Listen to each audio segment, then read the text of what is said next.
Welcome to the Pratama Vinyasa Krama 108 Asana sequence of Nityananda Yoga. Before we start the yoga session, we request all the male bodies to please remove your upper cloth, for yoga is a ritual, and male bodies remove the upper cloth for any Hindu ritual. All the female bodies, please tie up your hair, and we request all the participants to please wear a black dress, apply vibhuti on your forehead. If you are a male body, apply it on the 16 places over your body. Apply kumkum and any aushadha from the Supreme Pontiff of Hinduism you have available. Wear your Rudraksha mala, the Abharanam, to intensify the energy which you can hold throughout the yoga practice. Also, make sure to keep a Shri Yantra, which is a sacred mandala, in your room where you practice the yoga. If you don't have a Shri Yantra available, don't worry. We are projecting it in the background of our acharyas. Now settle down on your yoga mat and get ready for the ritual of yoga. Sit straight with your head, neck and spine in a straight line. Join your hands in Namaskara Mudra in front of your heart center. Close your eyes. Visualize Swamiji in your inner space as we chant the Sadguru Vandanam. Nityanandam Paramasukadam Kevalam Jnanamurtim Dvandvatitam Gaganasadrasham Tattvamasyadilaksham Ekam Nityam Vimalamachalam Sarvadhi Sakshibhutam Bhavatitam Trigunarahitam Sadgurum Tam Namami.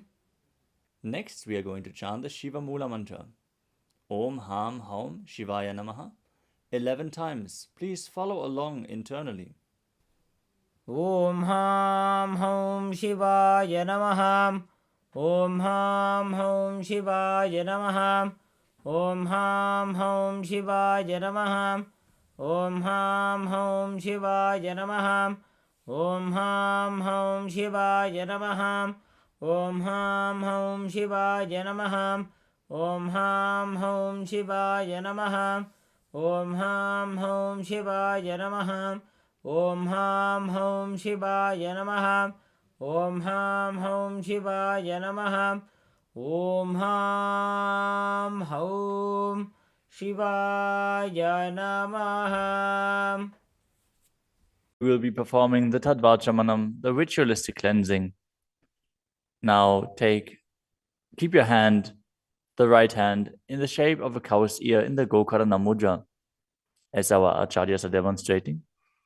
Then take an udani of water, pour it into your right palm. We're going to chant a mantra thrice.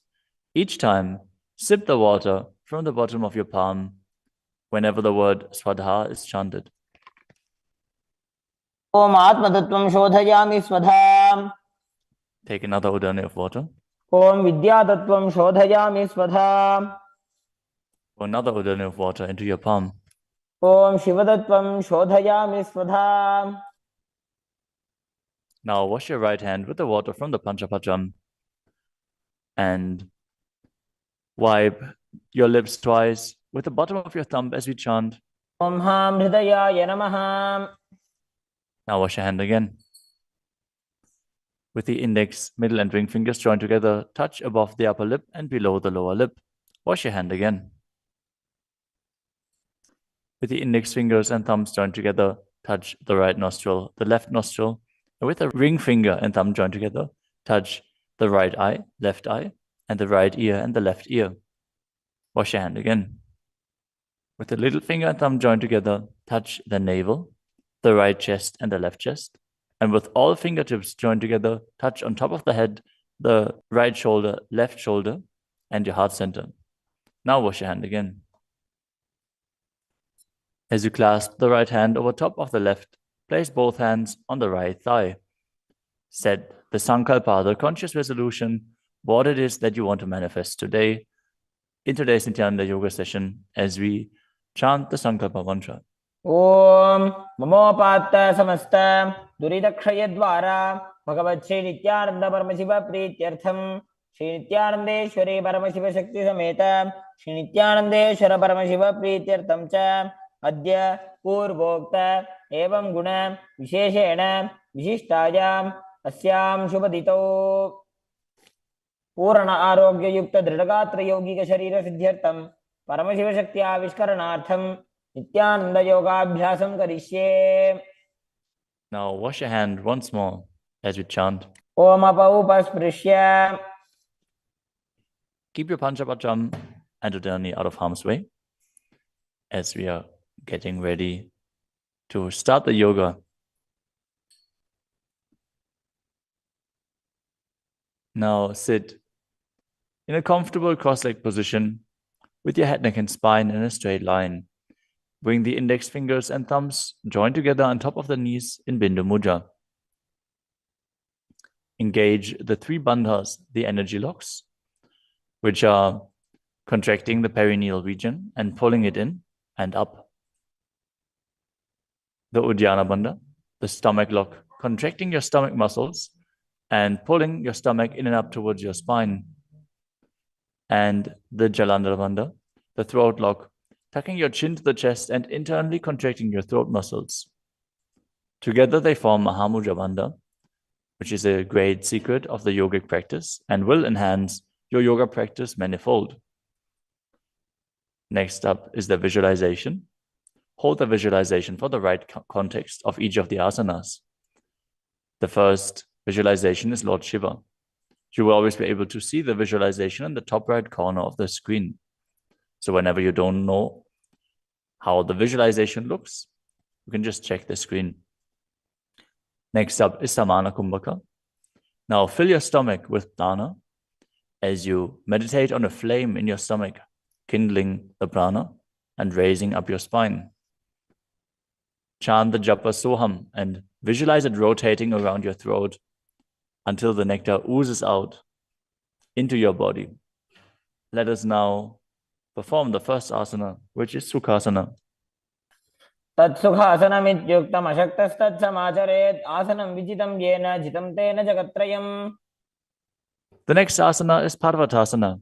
Now bring your legs into Padmasana with the feet on top of the opposite thighs. Then bring your palms together in Anjali Mudra and raise them up above your head, keeping your elbows straight. Engage all three bandhas, Mahamudra Bandha, as you visualize yourself as Mount Kailash. अथ वक्षे महादेव पर्वतासन मंगलम. The next asana is Hali Pavasana. Now bring the soles of your feet together in front of your body and hold the left hand by the right behind your back. As you lean forward and place your forehead on the ground behind your heels. Engage all three bandhas as you gaze to the nose and visualize Swamiji in your inner space.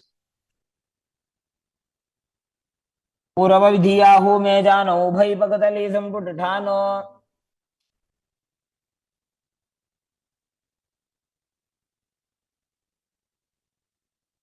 The next asana is Nagi Pavasana.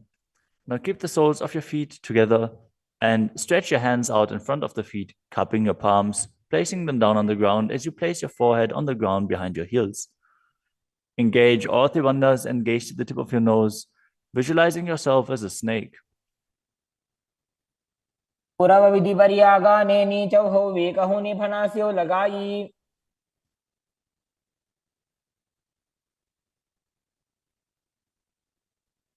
Next up is Kokilasana. Now hold the big toes with the index and middle fingers in Prana Mudra. Then raise the legs up straight and then cross them into Padmasana, leaning forward and down onto your elbows. Engage all three bandhas as you visualize yourself as a bird. स्थान्यदासनं वक्ष्ये yen Sidho भवेन्नरः. The next asana is Neti Asana. Now place one ankle on top of the opposite knee as you hold onto the opposite elbows. Engage all three bandhas, rotate your arms in a circle and gaze to the nose, visualizing Swamiji in your inner space, and after some time change the direction of the movement. घोड़ा बावा पादगी आशमाहिली सोये दक्ष चरण को वार लोता परिकुल्फ समोय.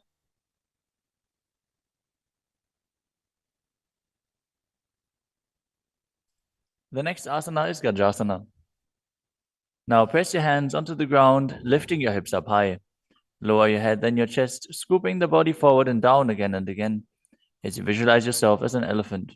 And perform Uddiyana Bandha, the stomach lock, and Mula Bandha, the root lock, as you do so. निब्जं पादाग्रे भूमौ कृत्वा लम्बी भूया मस्तकाग्रे निधाय.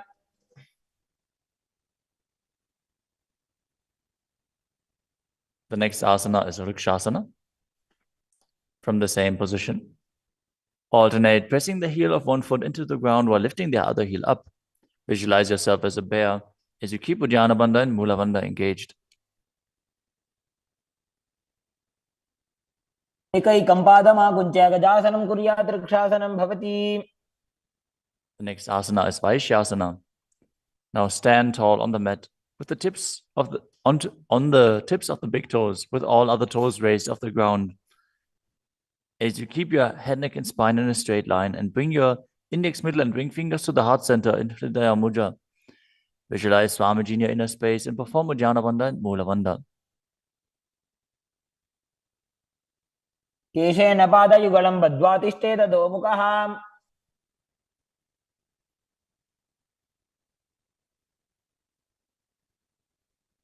Next up is the Urdhva Janukarana. Stand with your heels touching, toes facing outwards at a 45-degree angle and the knees bent in Arimandi. Now, bring both hands to the chest with the elbows parallel to the ground. Then lift one knee up towards the center of your body, followed along with the respective hand as you make circular motions on both sides again and again.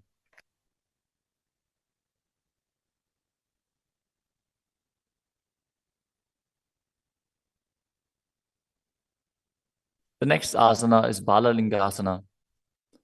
Now interlace your fingers from the outside in Sarvashankari Mudra and hold on to one knee, pulling it up towards your chest. Keep your head, neck, and spine in a straight line and visualize yourself holding a baby as you engage all three bandhas, Mahamudra Bandha.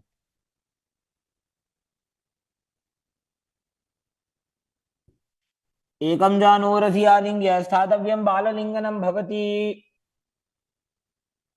You move on to Padapidhanasana. Now take the foot and pull it behind towards your buttocks. Hold it with both hands. Be straight. Engage all three wonders as you visualize Swamiji in your inner space. त्वैकस्मिन् पादतले कराभ्यां वेष्टयेत्तनुम्. The next asana is Natarajasana. Standing on one leg, hold on to one foot and extend it backwards as you lean forward and stretch your arm out in front in Bindu Mudra with the index finger and thumb touching as you visualize yourself dancing as Lord Nataraja and perform the Mula Bandha. उत्तानपादं क्रौञ्चं च मरीचिं वीरभद्रकम्.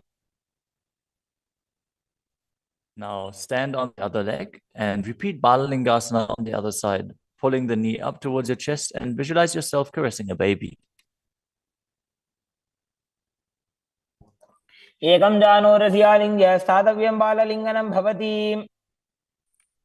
Now repeat Padapidhanasana on the other side. Pull the other foot towards your buttocks and visualize Swamiji in your inner space, engaging all three bandhas.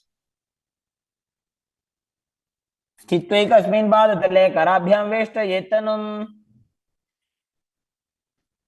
Now repeat Natarajasana on the other side, visualizing yourself as Lord Nataraja. उत्तानपादं क्रौञ्चं च मरीचिं वीरभद्रकम्.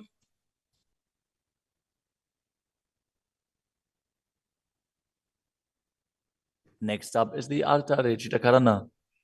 From Adimandi position, bring the right foot behind the other with the toes down and the heel up. Keep the left hand at the chest and swing the right arm back and forth, gracefully moving the fingers one by one.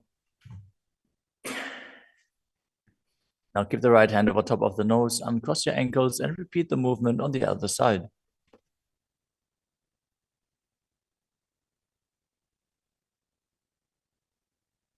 Next up is the skeleton dance. Now visualize yourself as a skeleton as you shake your body intensely.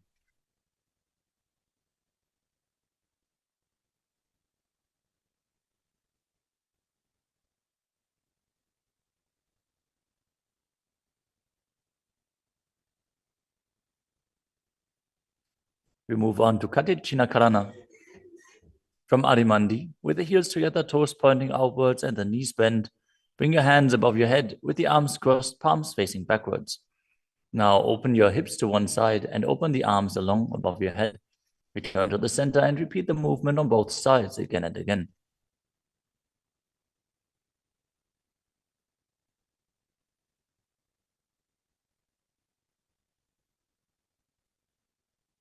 The next asana is Tadasana. Now stand tall on the tips of the big toes as you raise your hands up above your head, beside your ears. Engage all three bandhas. Visualize yourself as a palm tree as you internally chant the new japa Shivoham. महामुद्राबद्ध कोनो ताड़ासन विभेदकान्. Next up is Uttanasana. From a standing position, lean forward and down, bringing your hands flat to the ground. Take precaution in the case that you are a pregnant woman. For pregnant women, shouldn't perform any of the forward bends. Now engage all three bandhas and bring your forehead towards the knees as you visualize Swamiji in your inner space.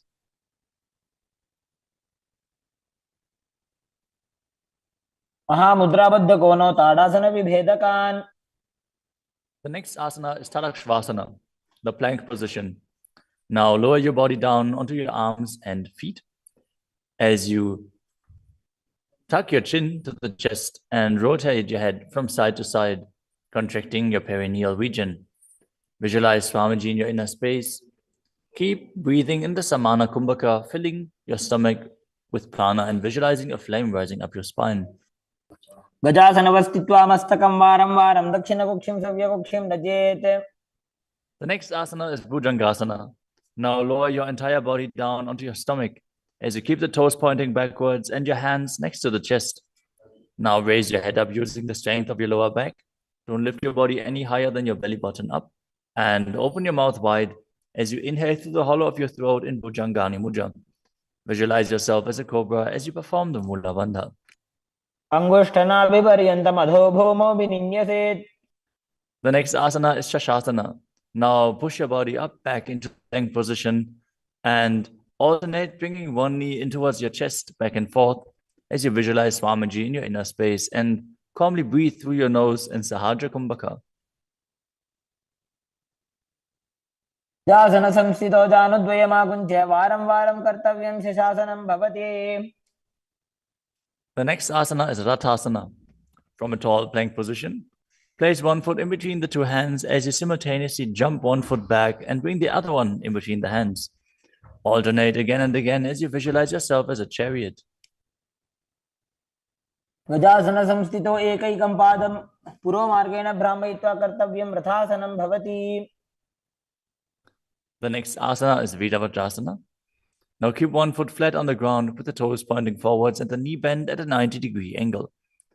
Now extend the other leg back, keep the knee straight and the toes pointed outwards.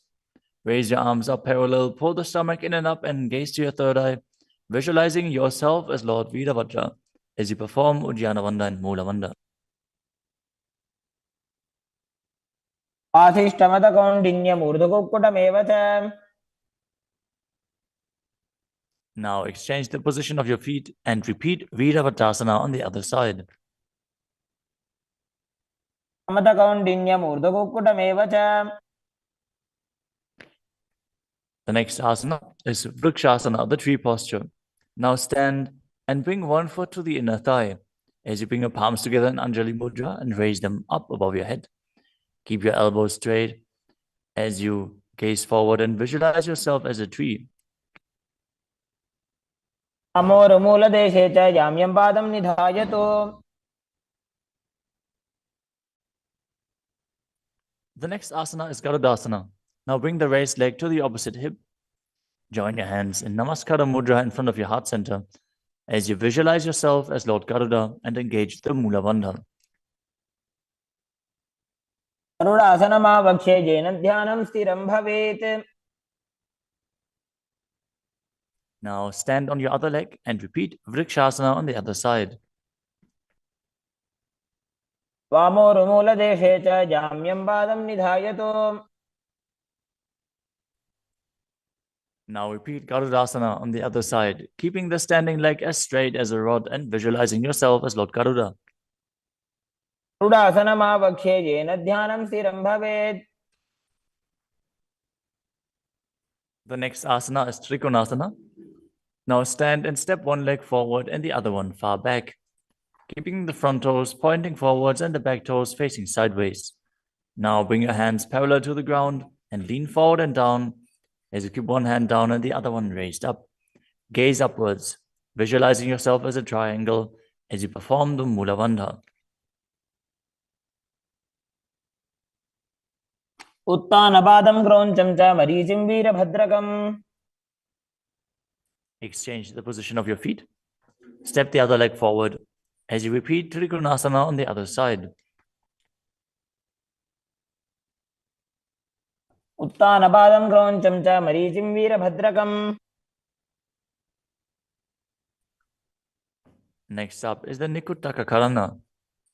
From Adimandi position, heels touching, toes pointing outwards and the knees bent, raise one heel off the ground and bring your hands in front of the heart center with the palms facing each other. Now stump the rest heel to the ground, raise the other heel up and exchange the position of your hands again and again.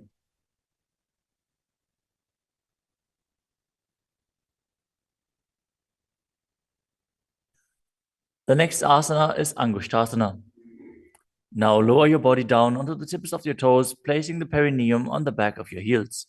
Raise your knees off the ground and keep them together as you join your palms in front of your heart center in Namaskara Mudra. Visualize Swamiji in your inner space as you breathe in Brahmari Kumbhaka, buzzing like a bee on the inhalation and exhalation as you perform the Mula Bandha and internally chant the new japa Sadashivoham. बन्धासनमित्याहुः गोरक्षासनमेव च. The next asana is Saurasana. From the tips of the toes, extend one leg straight out with the heel down and the toes up. Keep your fingers down on the ground by the sides with the palms facing forward in Vara Mudra. Visualize Swamiji in your inner space as you perform the Mula Bandha. प्रसार्य एकं पादतलं संस्थाप्य त्वेकपादकम्. The next asana is Vidunanasana. Now, from Saurasana, lean forward and hold on to the big toe in Prana Mudra. As you hold the back heel with the other hand, balance. Visualize Swamiji in your inner space and perform the Mula Bandha. गुल्फस्थितो पादमेकं प्रसार्य तत्पादाग्रं संस्पृश्य तत्करेण. Now exchange the position of your feet. Stretch the other leg forward as you repeat Saurasana on the other side. प्रसार्य एकं पादतलं संस्थाप्य त्वेकपादकम्. Now again, lean forward and down, holding on to the front foot and the back heel. Repeating Vidunanasana on the other side. स्थितो पादमेकं प्रसार्य तत्पादाग्रं संस्पृश्य तत्करेण. The next asana is Brahmajarankushasana. As you keep the toes on the ground and the perineum placed on top of the heels, which are raised off the ground, keep a gap between your legs and place the back of your hands on top of the respective knees. Contract the perineal region and tuck your chin to the chest as you gaze in between the two hands in Shambhavi Mudra, with eyes opened wide, unblinking, actually gazing within. As you visualize Swamiji within and perform the Jalandhara Bandha and Mula Bandha. द्वौ भणापाणि होय वैसे एड़ी mail रघुदानि वैसे. The next asana is Kapilasana. Now drop your knees to the ground with the toes tucked behind, sitting your perineum on the heels. As you keep your hands on top of the respective thighs and pull your stomach in and up, contract the perineal region, gaze to the tip of the nose and visualize yourself as Sage Kapila Muni. उभय पगदली समटारावे तिनकी Mahuli core मिलावे.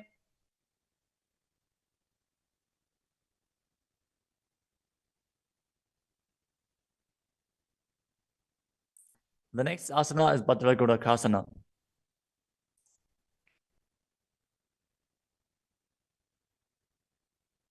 Maintain the same position as you shift your gaze up to the third eye. Visualize Swamiji in your inner space as you buzz like a bee in Brahmari Kumbhaka.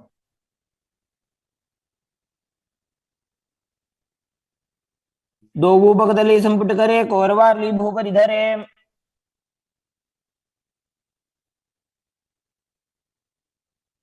The next asana is Suryasana. Now sit with your toes tucked, perineum placed on top of the raised heels. As you bring your thumbs and little fingers together in Padma Mudra, opening up the palms resembling a lotus flower. Now raise your hands up above your head as you gaze up in between the gap between the palms, visualizing yourself as Lord Surya.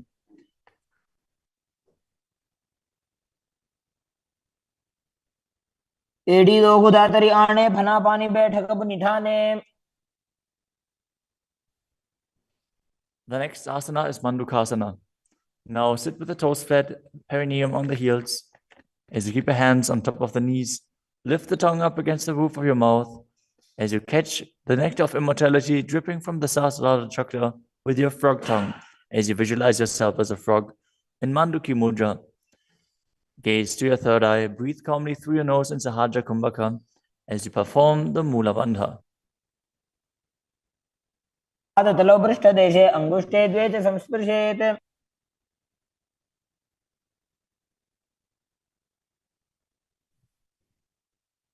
The next asana is Uttana Mandukasana. Maintain the same sitting posture, but bring your hands behind your back, holding onto the opposite shoulders. Gaze to your third eye, visualize yourself as a frog As you keep your tongue pressed against the palate of your mouth in Mandukya Mudra, perform Uddiyana Bandha and Mula Bandha as you do so.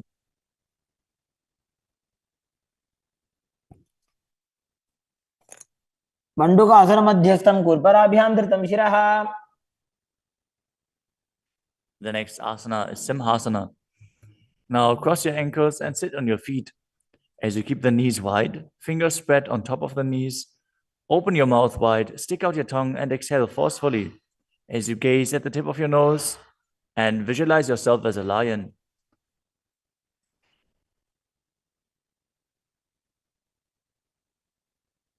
दक्षिणं सव्यगुल्फेन दक्षिणेन ततेतरम्. The next asana is Bhadrasana. Now sit with your heels under the perineum, the knees open wide, then cross your hands behind your back and hold onto the big toes in Prana Mudra.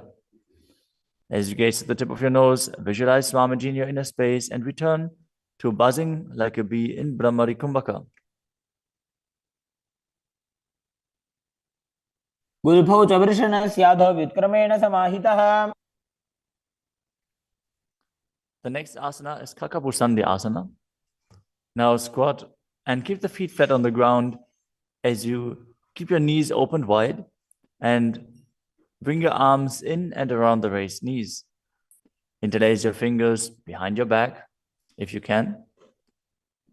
As you visualize yourself as a crow and gaze to the tip of your nose as you engage the Mula Bandha.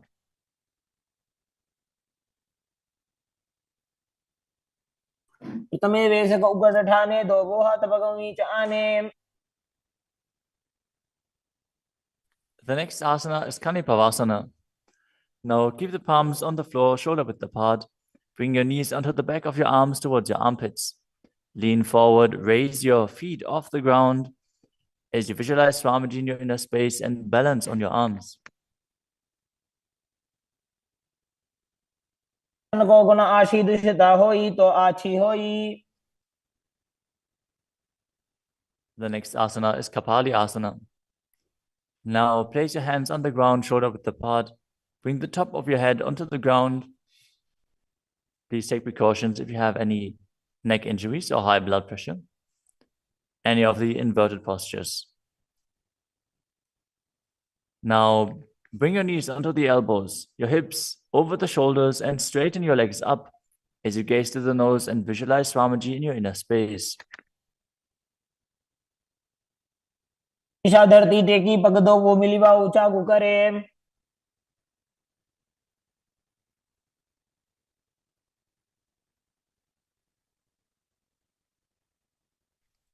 The next asana is Parshvamayurasana.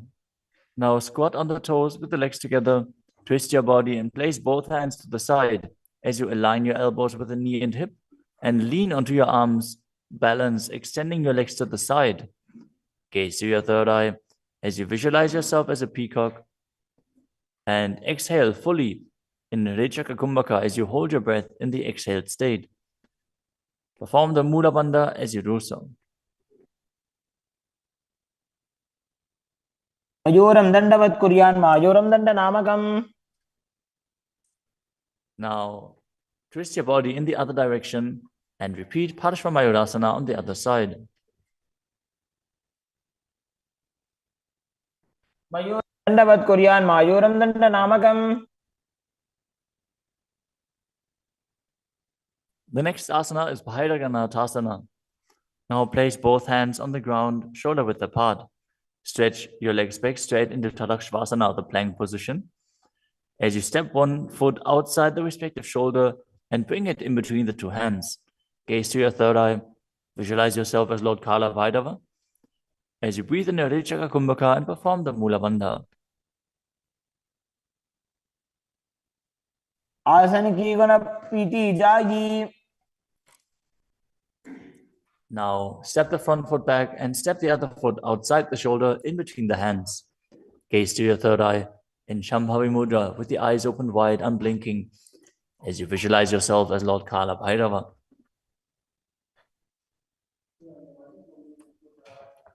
आसन को गुण पीती जाई. The next asana is Unmukha Pitasana. From Tadakshvasana, the plank position, bring your forearms down on the ground. As you walk your feet forward, raising your hips, lift your chest and head up and gaze to your third eye, visualizing Swamiji in your inner space.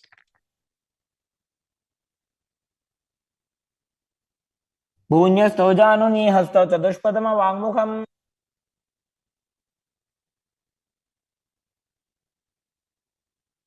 The next asana is Vashishthasana. From Tadakshvasana, rotate your body onto one hand and raise the opposite hand up. Keep the balancing hand directly beneath your shoulder as you raise your hips and gaze up towards the sky, visualizing yourself as Sage Vashishta as you perform the Mula Bandha. ऊर्ध्वकुक्कुटवासिष्ठ मरीचिहलमत्स्यकम्. Now twist your body in the other direction. Balance on the other hand as you repeat Vashishthasana.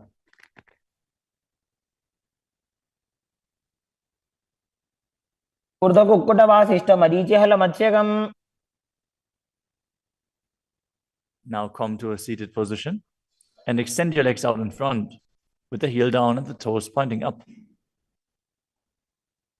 Now bring your hands under the buttocks with the palms facing up. Keep your spine straight, elbows close to your body. Tuck your chin to the chest. Contract the perineal region. As you gaze through the nose, visualize yourself as Lord Hanuman and internally chant the new japa Mahasadaशिवोहम.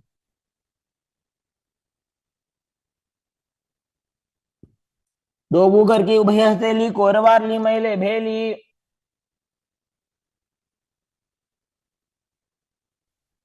Next up is Paschimottanasana. Now visualize Swamiji in your inner space as you lean forward and down, holding onto the big toes in Prana Mudra. Perform Mahamudra Bandha, all three bandhas engaged, and exhale all the air from your lungs in Lichaka Kumbhaka. जानो परिला लाटंतो पश्चिमं दानमुच्यते.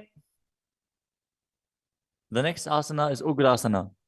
With your legs straight, interlace your fingers behind your neck. Lean your chest forward and down, bringing your head to the knees by the strength of your core. Engage all three bandhas as you visualize Kali in your inner space. शुभानिभ्यां दृढं धृत्वा जानुपरि शिरोन्यसेत्. The next asana is Marichi Asana. Now, sit with the legs extended, bring one heel to the groin with the knee raised, and reach your arm in and around the raised knee as you clasp your hands behind your back. Bring your chest to the thighs, head to the knee, and visualize yourself as Sage Marichi. उत्तानपादं क्रौञ्चं च मरीचिं वीरभद्रकम्.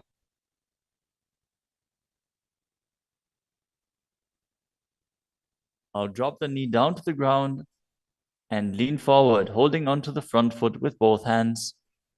As you exhale all the air from your lungs, gaze to the nose, visualize Swamiji, and perform Mahamudra Bandha in Mahamudrasana. मुद्रां प्रवक्ष्यामि तन्त्रेऽस्मिन् मम वल्लभे. Now extend the other leg out. Bring the other heel towards the perineum with the knee raised. As you lean forward and interlace your fingers behind your back, in Marichi Asana on the other side. उत्तानपादं क्रौञ्चं च मरीचिं वीरभद्रकम्. Now drop the knee down, lean forward, hold onto the foot, engage all three bandhas, repeating Mahamudrasana on the other side. महामुद्रां प्रवक्ष्यामि तन्त्रेऽस्मिन् मम वल्लभे. The next asana is Bhadrasana 2. As you sit and bring the soles of the feet together with your heels close to the perineum, keep your knees wide, hold your feet firmly with both hands, and maintain a straight spine as you gaze to the nose and visualize Swamiji in your inner space. उल्भौ तु वृषणस्यादः सीवन्त्याः पार्श्वयोः क्षिपेत्.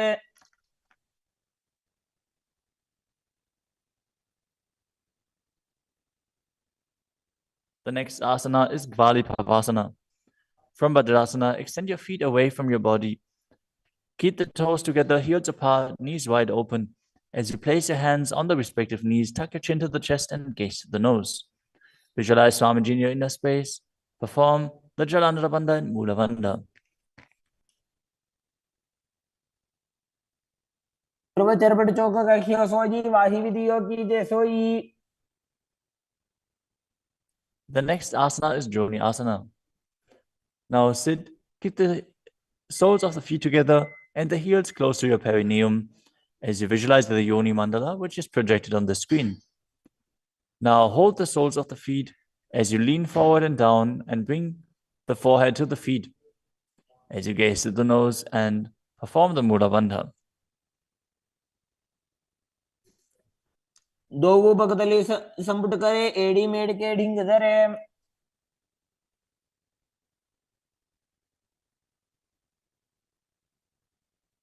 The next asana is Midaki Pavasana. As you sit and keep the heels together, toes apart and the knees wide, lean forward and down and extend your hands out to the side. Keep the palms facing down on the ground to the sides as you bring your forehead to the ground behind your heels. Gaze to your nose, visualize Swamiji and perform the Mula Bandha. पूर्व विधि परिबगधली संपुट शोल एड़ी मिली राशे. Next up is Siddha Samadhi Asana. Now sit and keep the toes together, heels apart. As you bring your arms below the shins, extend them out to the sides and keep the palms facing up. Bring your forehead to the ground above your feet as you bring your toes near your throat if you can. Gaze to the tip of your nose, visualize Lord Surya in your inner space and perform the Mula Bandha. दो बगतली संपुट करे शोले मेड़ आगा में धरे. Next up is Chinaki Pavasana.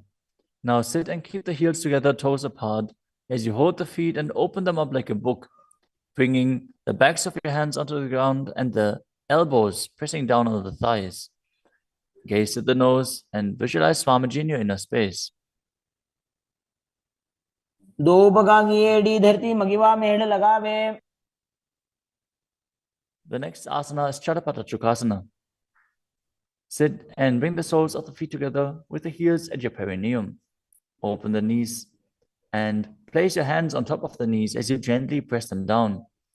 Pull your stomach in and up, gaze to your third eye as you visualize Swamiji in your inner space. दो बगतली संपुट धारे आगा नेक रजार पसारे.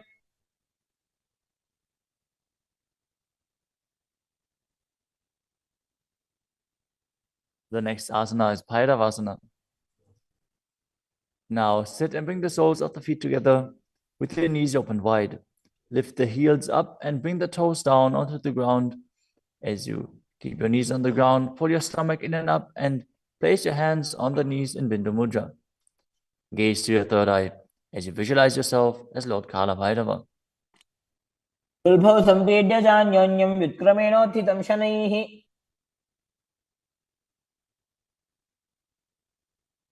The next asana is Samanasana. Now sit with one heel at the perineum. Lift and hold the other foot, pulling the sole of the foot to your chest. Gaze to your third eye as you perform the Mula Bandha and visualize Swamiji in your inner space. समान आसनमावक्षे सिद्धमन्त्रादि साधनात्.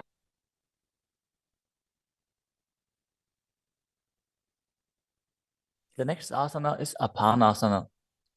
As you sit, place one leg on top of the respective shoulder and raise the other foot upwards and straight. Keep the hands on the ground to the sides as you gaze to your third eye and visualize Swamiji in your inner space. परं पादमेकञ्च स्कन्धे चारोपि यत्नतः. Now repeat Samanasana on the other side. Bring the other heel towards your perineum and pull the opposite foot towards your chest.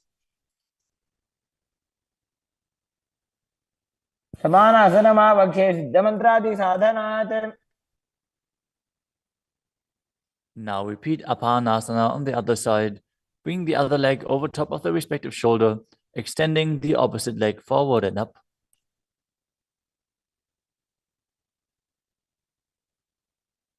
केवलं च स्कन्धे चारोऽपि यत्नतः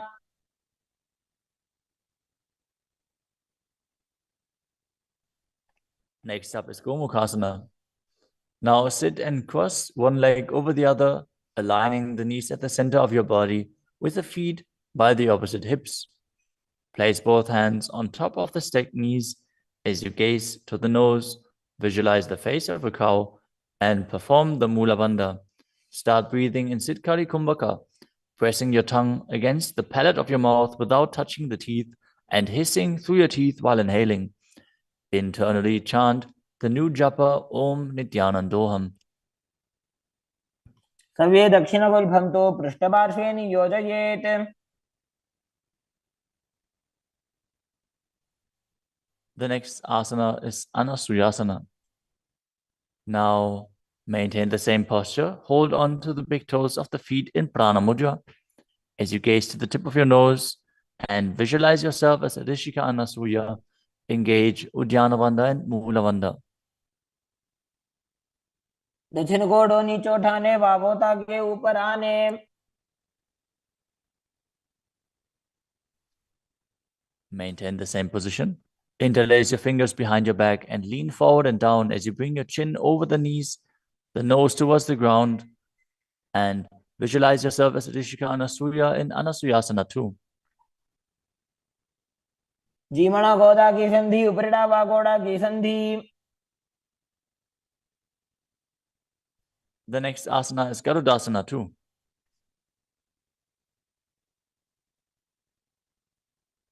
Now sit on the ground with one heel pressed against the perineum. As you keep the opposite foot flat on the ground with the knee raised to your chest. Keep the hands on the respective knee. As you visualize yourself as Lord Garuda, gaze to the nose and perform the Mula Bandha. Navo Bagamodi Edi Mahilo Gulpa Mula Dwarani Chaide.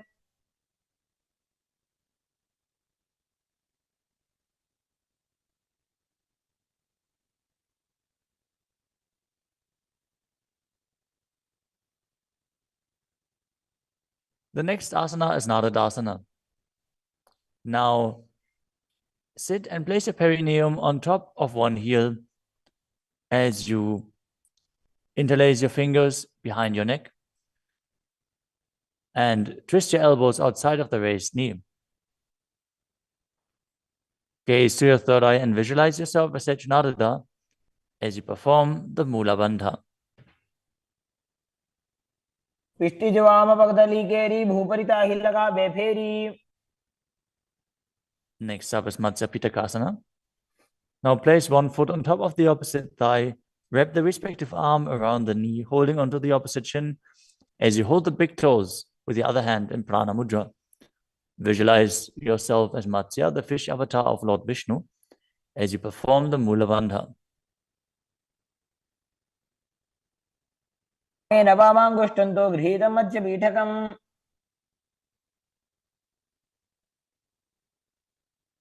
Now slide your knees over top with the other knee on top, repeating the Gomukhasana position on the other side.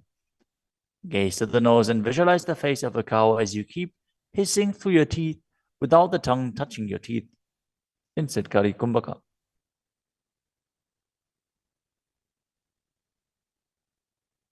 सर्वे दक्षिणगुल्फं तु पृष्ठपार्श्वे नियोजयेत्.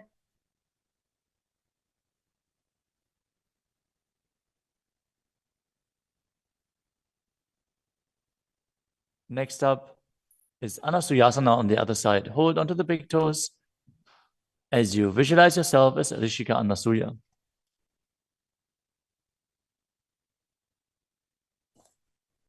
दक्षिण कोडो नीचे उठाने वावोता के ऊपर आने.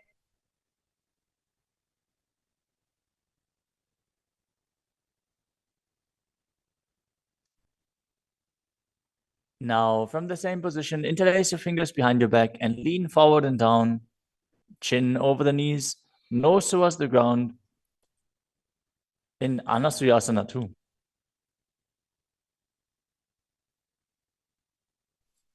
जीमणा गोदा की संधि उपरिड़ा वागोड़ा की संधि.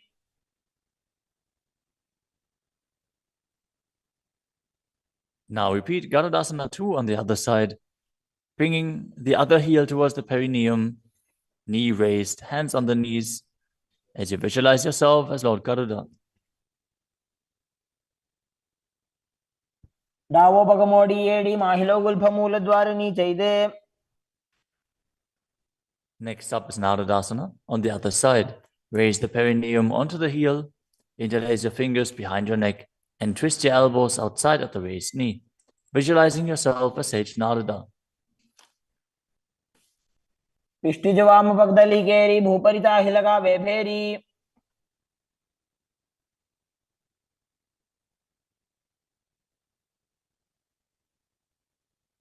Next up is Matsya Pitakasana on the other side. Now place the other foot on top of the opposite thigh. Hold on to the shin and the big toe of that foot as you visualize Matsya, the fish avatar of Vishnu. वामेन वामांगुष्टन्तो गृहीतं मत्स्यपीठकम्. Next up is Matsyendrasana. Now place one foot on top of the opposite thighs as you place the opposite foot on the ground, flat. Twist and bring the elbow outside of the raised knee. Keep your raised arm by the neck. Turn your head back and gaze to your third eye, visualizing Matsyendranath, the great sage and master of Hatha Yoga. उदरं पश्चिमाभासं कृत्वा तिष्ठति यत्नतः.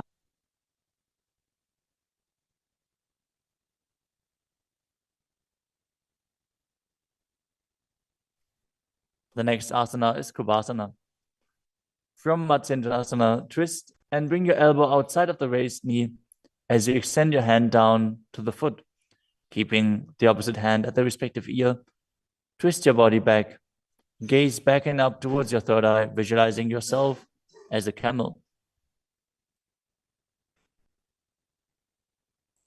आसन को गुण झोल हो जाए. Next up is Matsyendrasana 2. Keeping the hand extended down towards the foot, place your hand behind your body onto the ground as you gaze up to your third eye and visualize Matsyendranath. मत्स्येन्द्रपीठं जठर प्रदीप्तिं Prachanda रुक्मण्डल खण्डनास्त्रम्. Now repeat Matsyendrasana on the other side. Extend the other leg out. Bring the opposite foot onto the thigh as you twist your elbow outside of the raised knee and gaze back.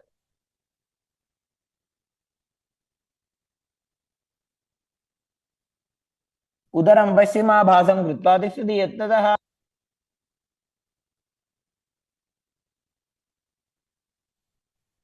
The next asana is Kubhasana on the other side.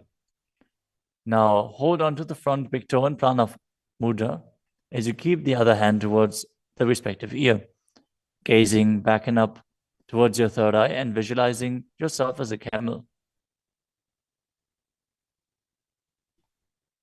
आसन को गुण झोल हो जाए. The hand to the ground behind you. Twist your body even further as you visualize Matsyendranath in Matsyendrasana 2.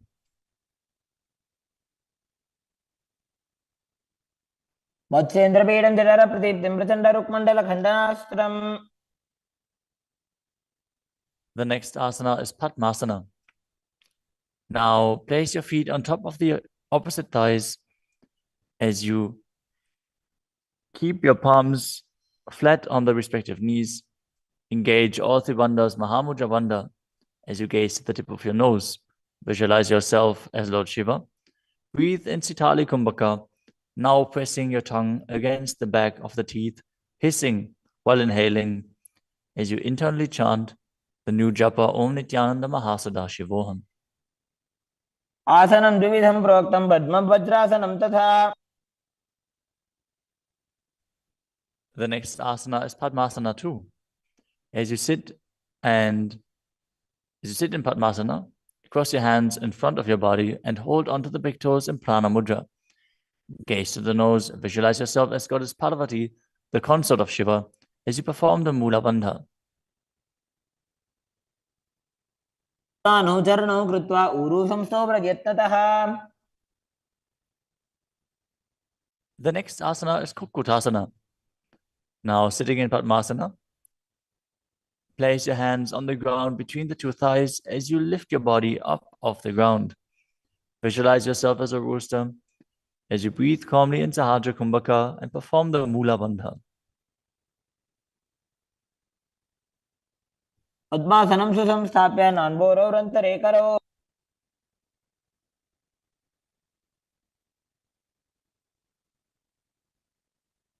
The next asana is Baddha Keki Asana. From Padmasana, raise up onto the knees as you bring your hands flat on the ground with the fingers pointing backwards. Keep the elbows together, press them against the navel, and then lean forward. Find balance and extend your knees up off the ground. Visualize Swamiji in your inner space as you perform the Mula Bandha.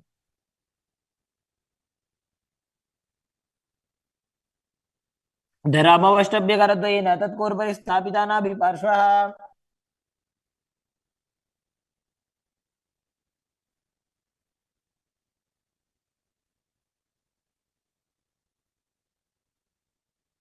The next asana is Mayurasana. While on your knees, place your palms on the ground with the fingers pointing backwards. Keep your elbows at the navel, lean back, lean forward, find balance, and extend your legs up off the ground, visualizing yourself as a peacock as you perform the Sahasrara Kumbhaka and engage the Mula Bandha.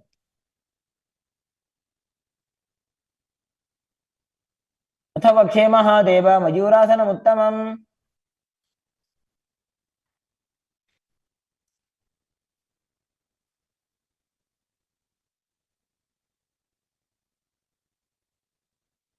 Next up is Makarasana. Lay down on your stomach with the feet pointing outwards and the forehead on the mat. Interlace your fingers behind your neck as you visualize yourself as a crocodile and perform the Mula Bandha. अध्यासशेते हृदयं निधाय भूमौ च पादौ च प्रसाद्यमानौ As you lay on your stomach, place your hands on the ground beside your chest. Raise your legs up, bring the thighs off the ground, visualizing yourself as a locust. In Shalabhasana. अध्यासशेते करयुग्मवक्षो भूमिमवष्टभ्यकरयोस्तलाभ्याम् The next asana is Ushtrasana. As you lay on your stomach, bring your hands to the feet. Pull the feet down towards the ground outside of your hips. As you visualize yourself as a camel and perform the Mula Bandha. अध्यासशेते पदयुग्मव्यस्तं पृष्ठे निधायापि धृतं कराभ्याम्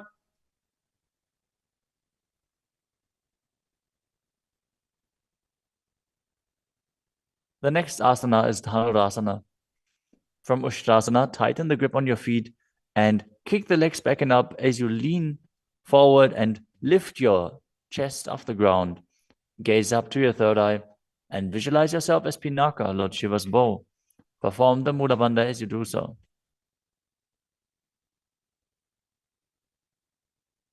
त्रिसार्यपादौ भुविदण्डरूपौ करौ च पृष्ठे धृतपादयुग्मम्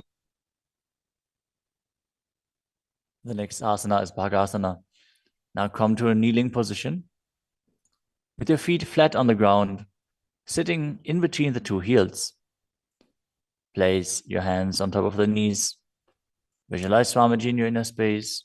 Breathe calmly through your nose in Sahasrara Kumbhaka.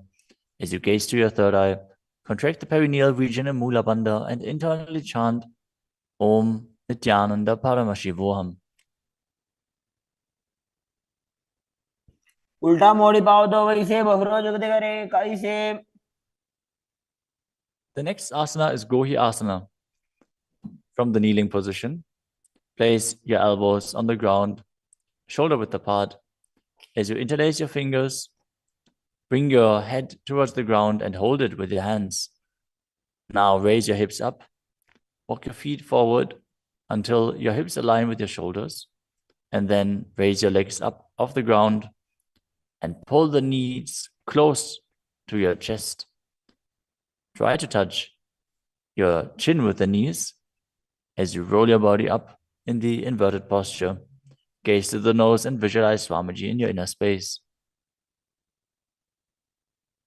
दो हाथ की कहुनी जोई पुनिह कलाजी जाने दोई. Now, from Gohi Asana, extend your legs up straight into Shirshasana. Gaze to the nose and visualize Swamiji in your inner space as you perform the Mula Bandha. विपरीतं मण्डलं च द्विधैव विदितं हिनः. Gently lower your body down and come to a seated posture. Now sit with your hands behind your calves and stretch your legs up. Bring your forehead to the knees as you come to a vertical position with your legs. Visualize Swamiji in your inner space and perform the Bhastika Kumbhaka, rapidly exhaling from your diaphragm, pushing the air out without inhaling, like the bellows of a blacksmith. We're going to perform Bhastika Kumbhaka for the next few asanas, so keep your core engaged and rapidly breathe through your nose. दो हाथ पग बाहर आने घोड़ा तरे का कसी ठाने. The next asana is Parighasana. Now sit and extend your legs out and up at a 45-degree angle. Bring your hands behind. Hold the opposite shoulders as you keep the chest upright, legs straight, toes pointed. Gaze to your third eye as you visualize yourself as a mace.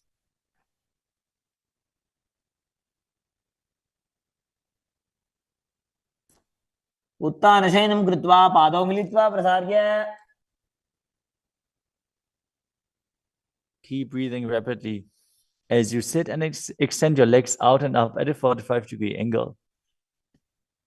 Keep your arms parallel to the ground or bring them down to the ground as you gaze to your third eye and visualize yourself as a boat in Naukasana.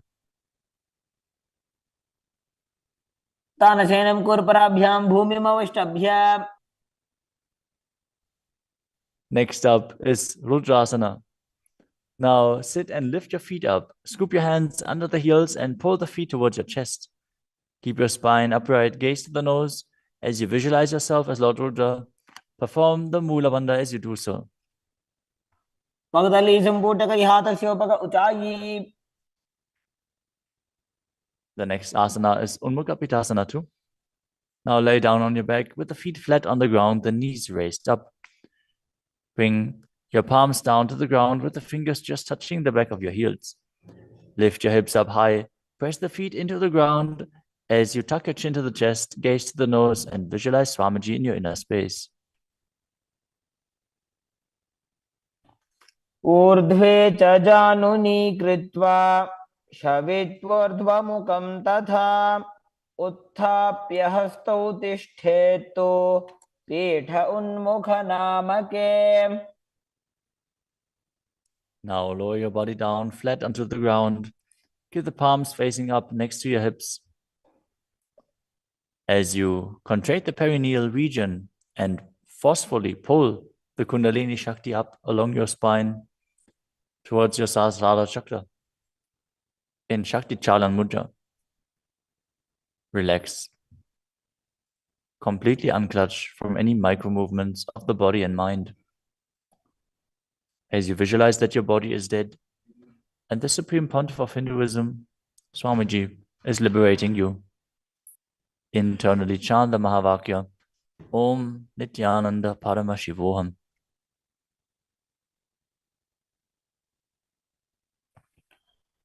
उत्तानं शववद्भूमौ शयनं तोषवासनं शवासनं श्रान्तिहरं चित्तविश्रान्तिकारकम्. ॐ नित्यानन्द परमशिवोऽहम् ॐ नित्यानन्द परमशिवोऽहम्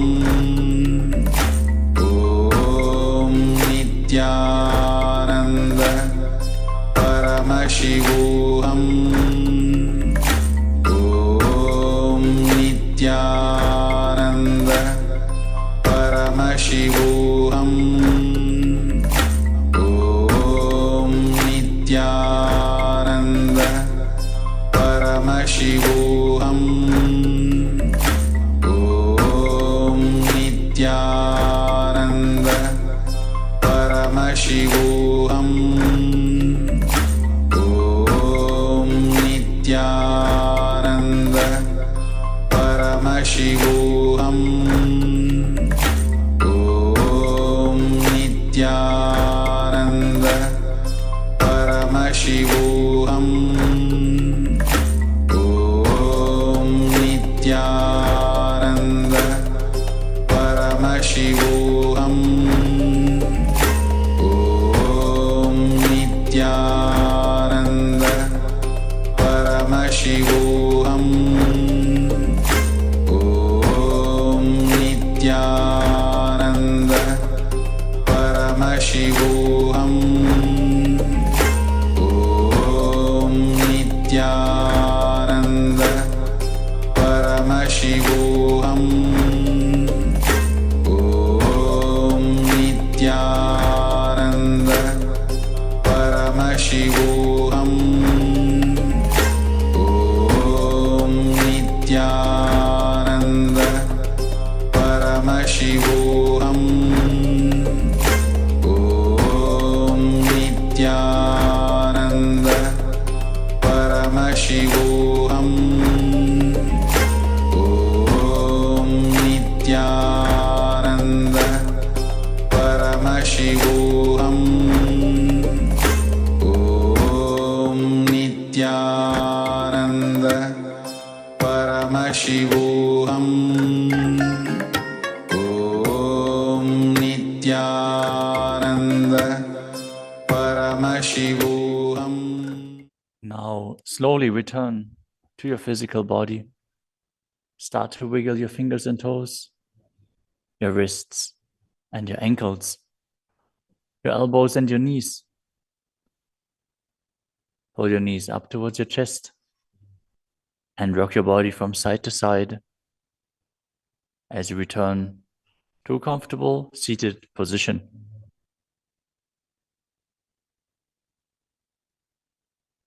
Congratulations, you completed the first 108 asanas of the sequence, which are the Pratama Vinyasa Krama.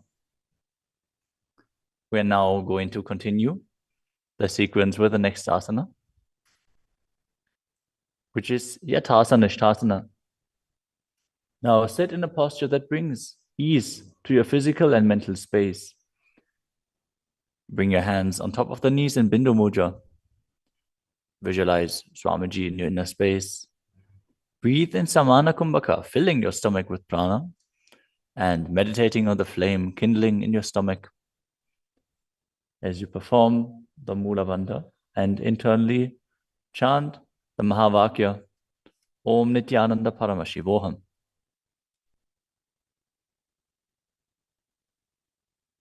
पर्यङ्कं तत्समाख्यातं यथासंस्थं यथास्थितिः.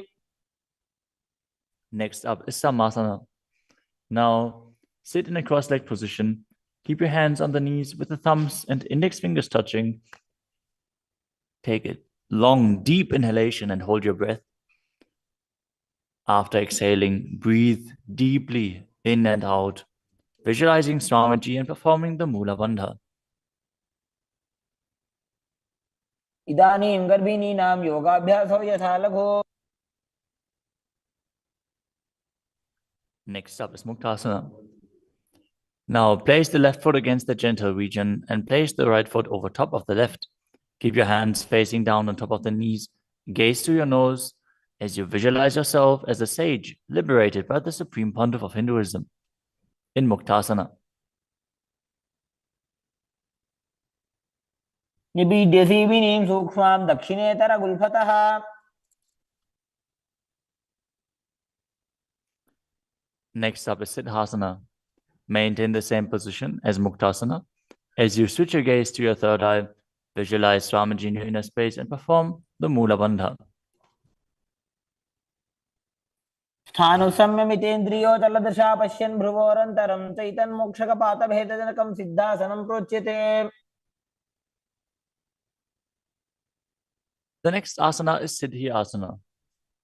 Now maintain the same position as in Siddhasana. Switch your gaze to the ground in front of you as you engage all Tribandhas and visualize Swamiji in your inner space. वामपाद के ED जानो सीवनी मदितास को ठानो. The next asana is Rudrasana 2. Keep your legs in the same position as the asana. Rotate your hands on top of the knees into Bindu Mudra. Switch your gaze to the third eye. Visualize yourself as Lord Rudra as you perform the Mula Bandha. वामचरण पर दक्षिण दाखे एक जुगति ऐसे विधि दाखे. Next up is Santadunasana. Now maintain the same position. Switch your gaze to the nose and embody tranquility and an unshakable nature. आसन की गुण मन की चंचलता मीटे. Next up is Siddhasana 2. Maintain one heel on top of the other as you bring your hands to the navel, cupping your palms over the other, resembling a lotus flower in Samputa Mudra, as you visualize Swamiji in your inner space and perform the Mula Bandha. ऋजुकाय समासीन siddhasana मुदीरितम. The next asana is Bandha Yoni Asana. In this asana, we are going to perform the Shanmukhi Mudra, which can increase blood pressure. So if you have blood pressure related issues, don't perform this asana. At least pay attention to your body and practice caution. Now set your sankalpa of manifesting through the womb of creation as you maintain the same sitting posture, and then exhale fully as you bring your little fingers beneath the bottom lip, ring fingers above the upper lip, middle fingers closing the nostrils, ring fingers over the eyes, and the thumbs closing the ears. मध्ये महादेव बंधयोन्यासने शृणु. The next asana is Virasana. Place one foot on the thigh and the other foot under the opposite thigh. Touch your thumb and index fingers together in Bindu Mudra. Place them on top of the knees as you embody the space and state of bravery. Vida. एकं पादं थैकस्मिन् विन्यस्योरुणि संस्थितः. The next asana is Valmikasana. Now keep the left heel on the right side of the regenerative organs and the toes under the thigh, with the right foot on top of the left, with the toes by the knee. Keep your hands on the knees, thumbs and index fingers touching. Gaze to your third eye and visualize sage Valmiki, the great poet, sage and author of Ramayana. डावा पग की भगदली पुनि एड़ी है Zoya. The next asana is Joni Mudrasana. Now keep your legs in the same position. Switch your gaze to the nose as you visualize the Yoni Mandala, which is representing Devi Parashakti and is a representation of the creative energy of the universe. वामपाद की भगदली जाहि माहिली कोरे.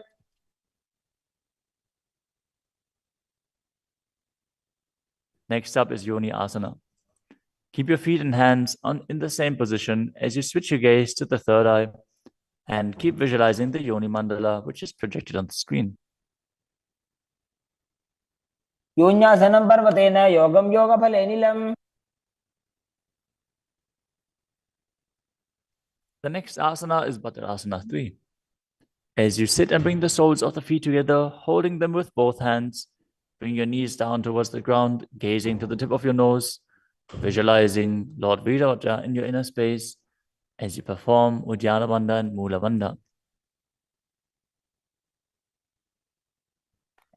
गुल्भौ च वृषणस्यादः सीवन्त्याः पार्श्वयोः क्षिपेत्.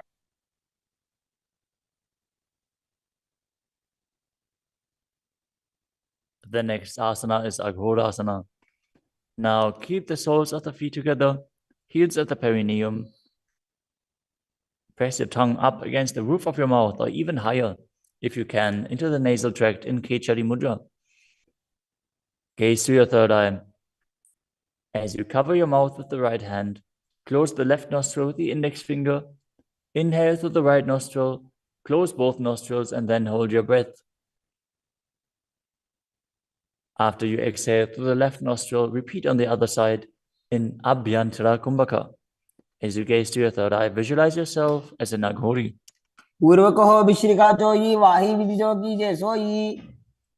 Next up is Kanadi Pavasana.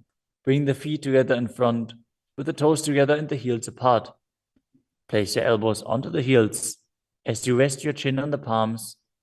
Gaze to the tip of your nose and engage Uddiyana Bandha and Mula Bandha. As you perform Rechaka Kumbhaka, fully exhale and hold your breath in the exhaled state as you visualize yourself as a female elephant drinking water.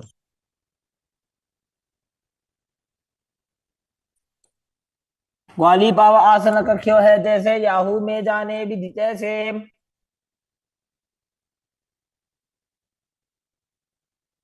Next up is Padasana. Now sit with the knees raised, arms between the thighs and calves, and interlace your fingers as you lift your feet off the mat. Gaze to the nose and visualize Swamiji in your inner space as you perform the Mula Bandha.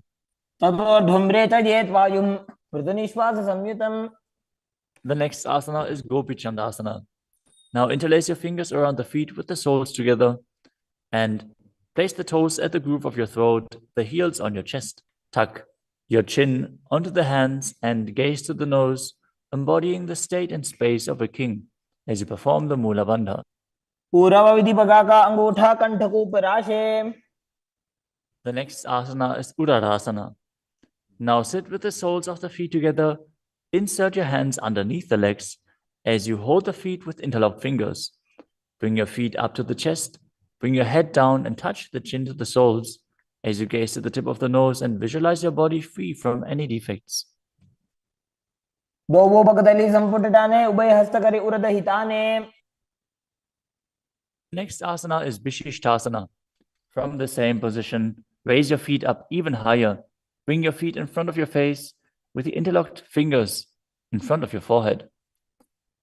Visualize yourself excelling in everything as you perform the Mula Bandha. दोवो भगदली जोड़ी संपुट करे. The next asana is Bhujasana. From a seated position, lift both legs over top of the respective shoulders as you bring your arms underneath the legs and up, interlacing your fingers around the back of your neck.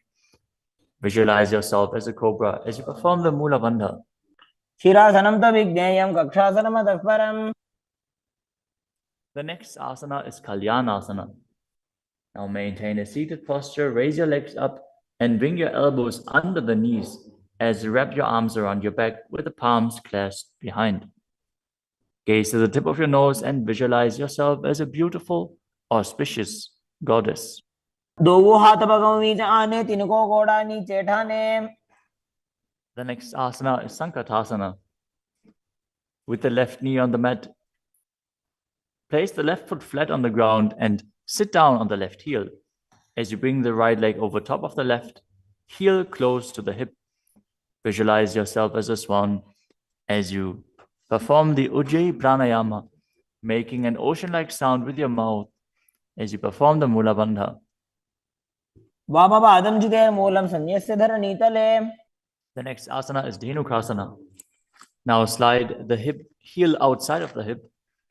Visualize a cow in your inner space as you keep your hands on top of the knees. Perform Uddiyana Bandha and Mula Bandha. अनुषागी Nagar पंचडम ऋषिरिंदगल्यम्नि. The next asana is Machandrasana. Now place the right foot on the left thigh and the left foot on the right knee. Bring the left hand behind your back and hold onto the right thigh. As you place the right hand on the left thigh, twist your body and gaze to your third eye, visualizing Swamiji in your inner space and performing the Mula Bandha.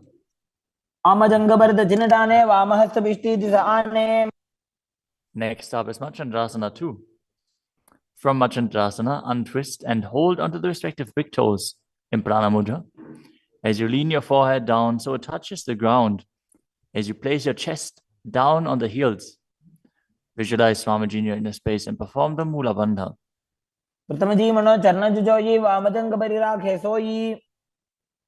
Now interlace your fingers and place them on the top knee.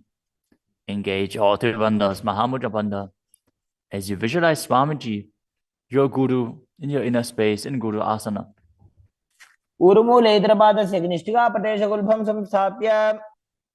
Now again, sit down on the heel, this time on the right foot, as you keep the top of the foot on the ground and interlace your fingers on top of the other knees, visualizing yourself as a swan. Now slide the heel outside the hip. Place both hands on top of the up knee as you visualize a cow in your inner space in Dhenukasana on the other side. Anushaginagar Vanchadam Vrishilindagalyamni. Next up is Machandrasana on the other side. Bring the left foot on the right thigh and the right foot on the left knee. Twist your body.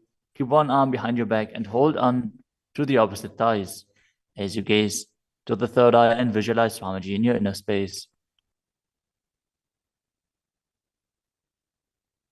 Jangabar Dachinatane, Vamahastubishti Disane.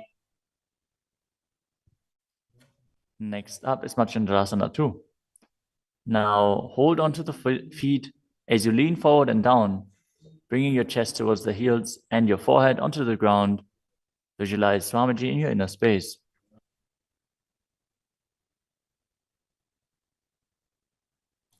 Pratamaji Mano Charna Joji, Vamajangabari Kesoyi. Now place your hands interlaced on the top knee as you visualize Swamiji, your Guru, in Guru Asana, engaging all three bandhas.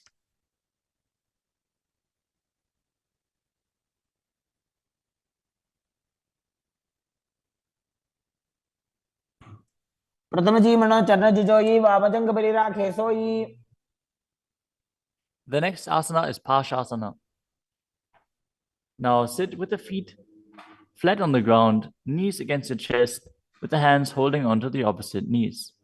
Keep your thighs together, spine straight, the tongue pressed against the roof of your mouth in Kechari Mudra as you gaze to your third eye and visualize Swamiji in your inner space. Padatale Bhumo Nidhaya, Jan Nurisi Nidhaya. The next asana is Bodhashokasana.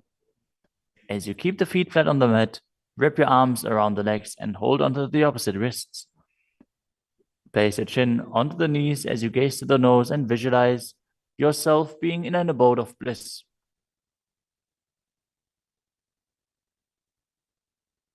Tobu Bhagdali Bhuparidhare, Korma Hili Esekare.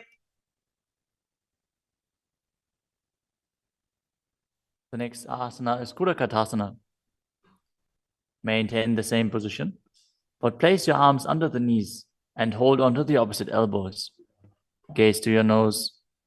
Keep your tongue pressed up in Kechari Mudra, visualizing Swamiji in your inner space. Dovo हाथ पग बाहर ले आवे, गोडा नीचे ले टहरावे. Maintaining the same hold beneath the knees, bring the right foot over top of the left so the heels cross with the toes pointing up. Gaze to your nose and visualize the great sage and Maharishi Sumati in Sumati Asana. मूलद्वारी धरती परिठाने डावा पग परिदच पद आने.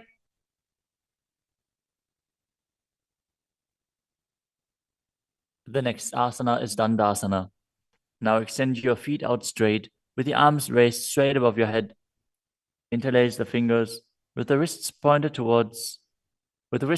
outwards as you engage all three bandhas. Gaze to the nose. Visualize Swamiji in your inner space. Perform Mahamudra Bandha. इदानीं गर्भिणीनां योगाभ्यासो यथा लघो. The next asana is Arambhasana. Now sit with your legs straight. Hold the big toes in Prana Mudra with index and middle fingers. As you lean your chest forward and down, bring your head to the knees. Inhale through the left nostril and exhale through the right. Perform Nadi Shodhana as you visualize Swamiji in your inner space.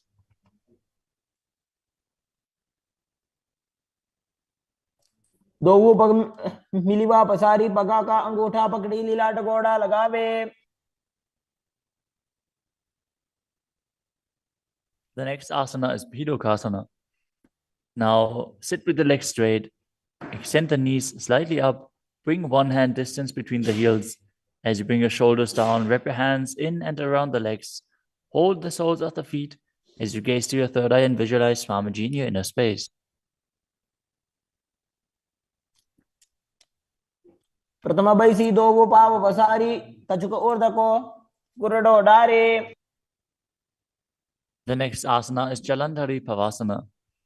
Now extend both legs out with the heels together. Place your chin on the heels as you insert your hands below the legs. Keep the elbows together on the ground along with your fingers, palms facing up. Gaze to the nose, visualizing Swamiji in your inner space.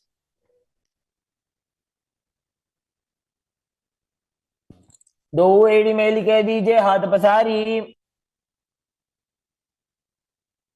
The next asana is Urdhva Paschimottanasana. As you sit with the legs extended, lift one foot behind the neck.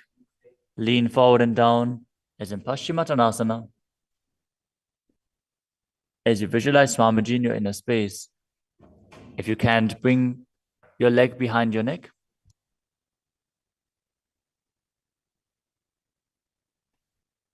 Focus on the prana flowing up from the Muladhara to the Brahmarandha, through the 9 various points within the body, which are the soles of the feet, the regenerative organs, the navel, the heart, the throat, the uvula,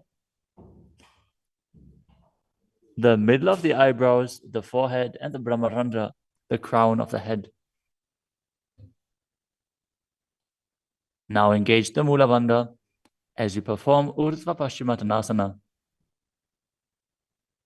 पश्चिमतानवत् संस्थितिं कृत्वा एकं पादं ग्रीवायां धृत्वा तिष्ठेत्. The next asana is Anantasana. Now lie on your back, lift the right leg behind the neck. The left hand holds the foot from the top. As you straighten your body, concentrate on the prana moving from Muladhara to Brahmarandha. Gaze to the nose as you visualize yourself as infinite, endless, or eternal, Ananta. उत्तानशयनि एकैकं पायी ग्रीवायां विन्यस्य. The next asana is Ankushasana. From Anantasana, rest on the elbow of the hand holding the foot.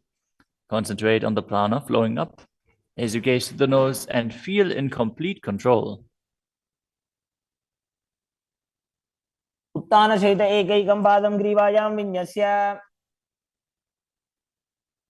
The next asana is Drushasana. Lie down on the back as you bring your knees to the chest. Encircle your thighs and calves with your arms as you rock your body from side to side, visualizing Swamiji in your inner space. उत्तानशयनं जानुनि हृदयवष्टम्भ. Now bring the other leg behind your neck. Repeat Urdhva Paschimottanasana on the other side. Again, if you can't bring your leg behind your neck, just pull it up as high as you can and then lean forward. Hold on to the foot. पश्चिमतानवत् संस्थितिं कृत्वा एकं पादं ग्रीवायां धृत्वा तिष्ठेत्. Now with the leg still behind your back, straighten your body, lay on your back, hold onto the foot with the opposite hand as you gaze to the nose and visualize yourself as being endless. उत्तानशयनि एकैकं पायी ग्रीवायां विन्यस्य. Now roll onto your elbow and feel in complete control in Ankushasana. उत्तानशयित एकैकं पादं ग्रीवायां कुर्वन्. The next asana is Yoga Nidrasana. As you lie on your back, lift your legs one by one up behind your head. Hold your hands behind your back as you gaze to the nose.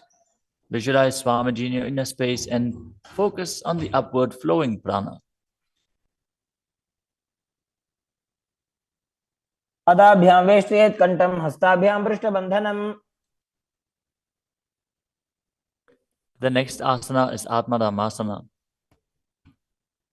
While laying on your back, raise your legs towards your head, wrap your hands around the legs and interlace your fingers behind your neck.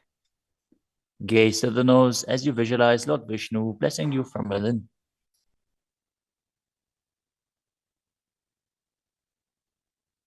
आत्मा राम आसन प्रथम सुधो सोवे. The next asana is Kochikasana. As you lay on your back, bring your knees to the chest with the soles facing up and extend your arms out sideways. Gaze to your third eye as you visualize Swamiji in your inner space.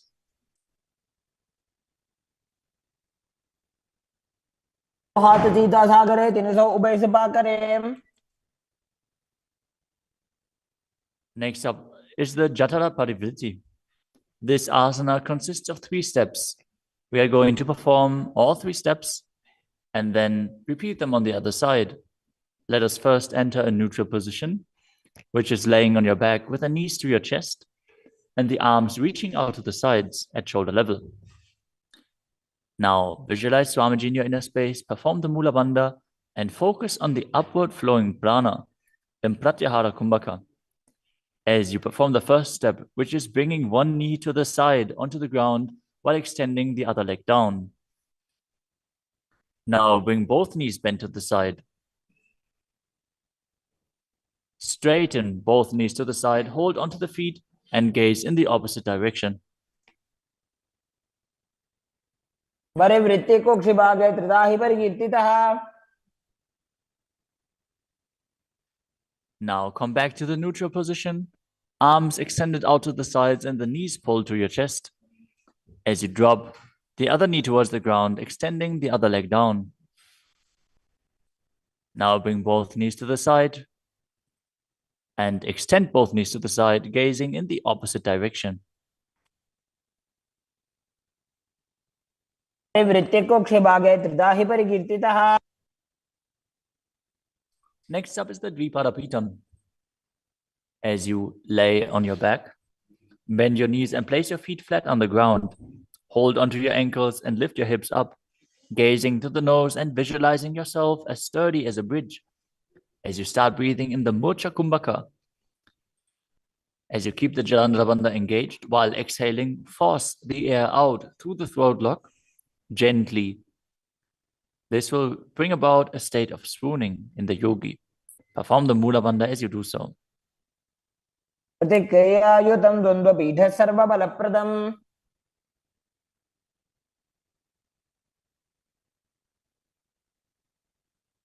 Next up is Palyankasana.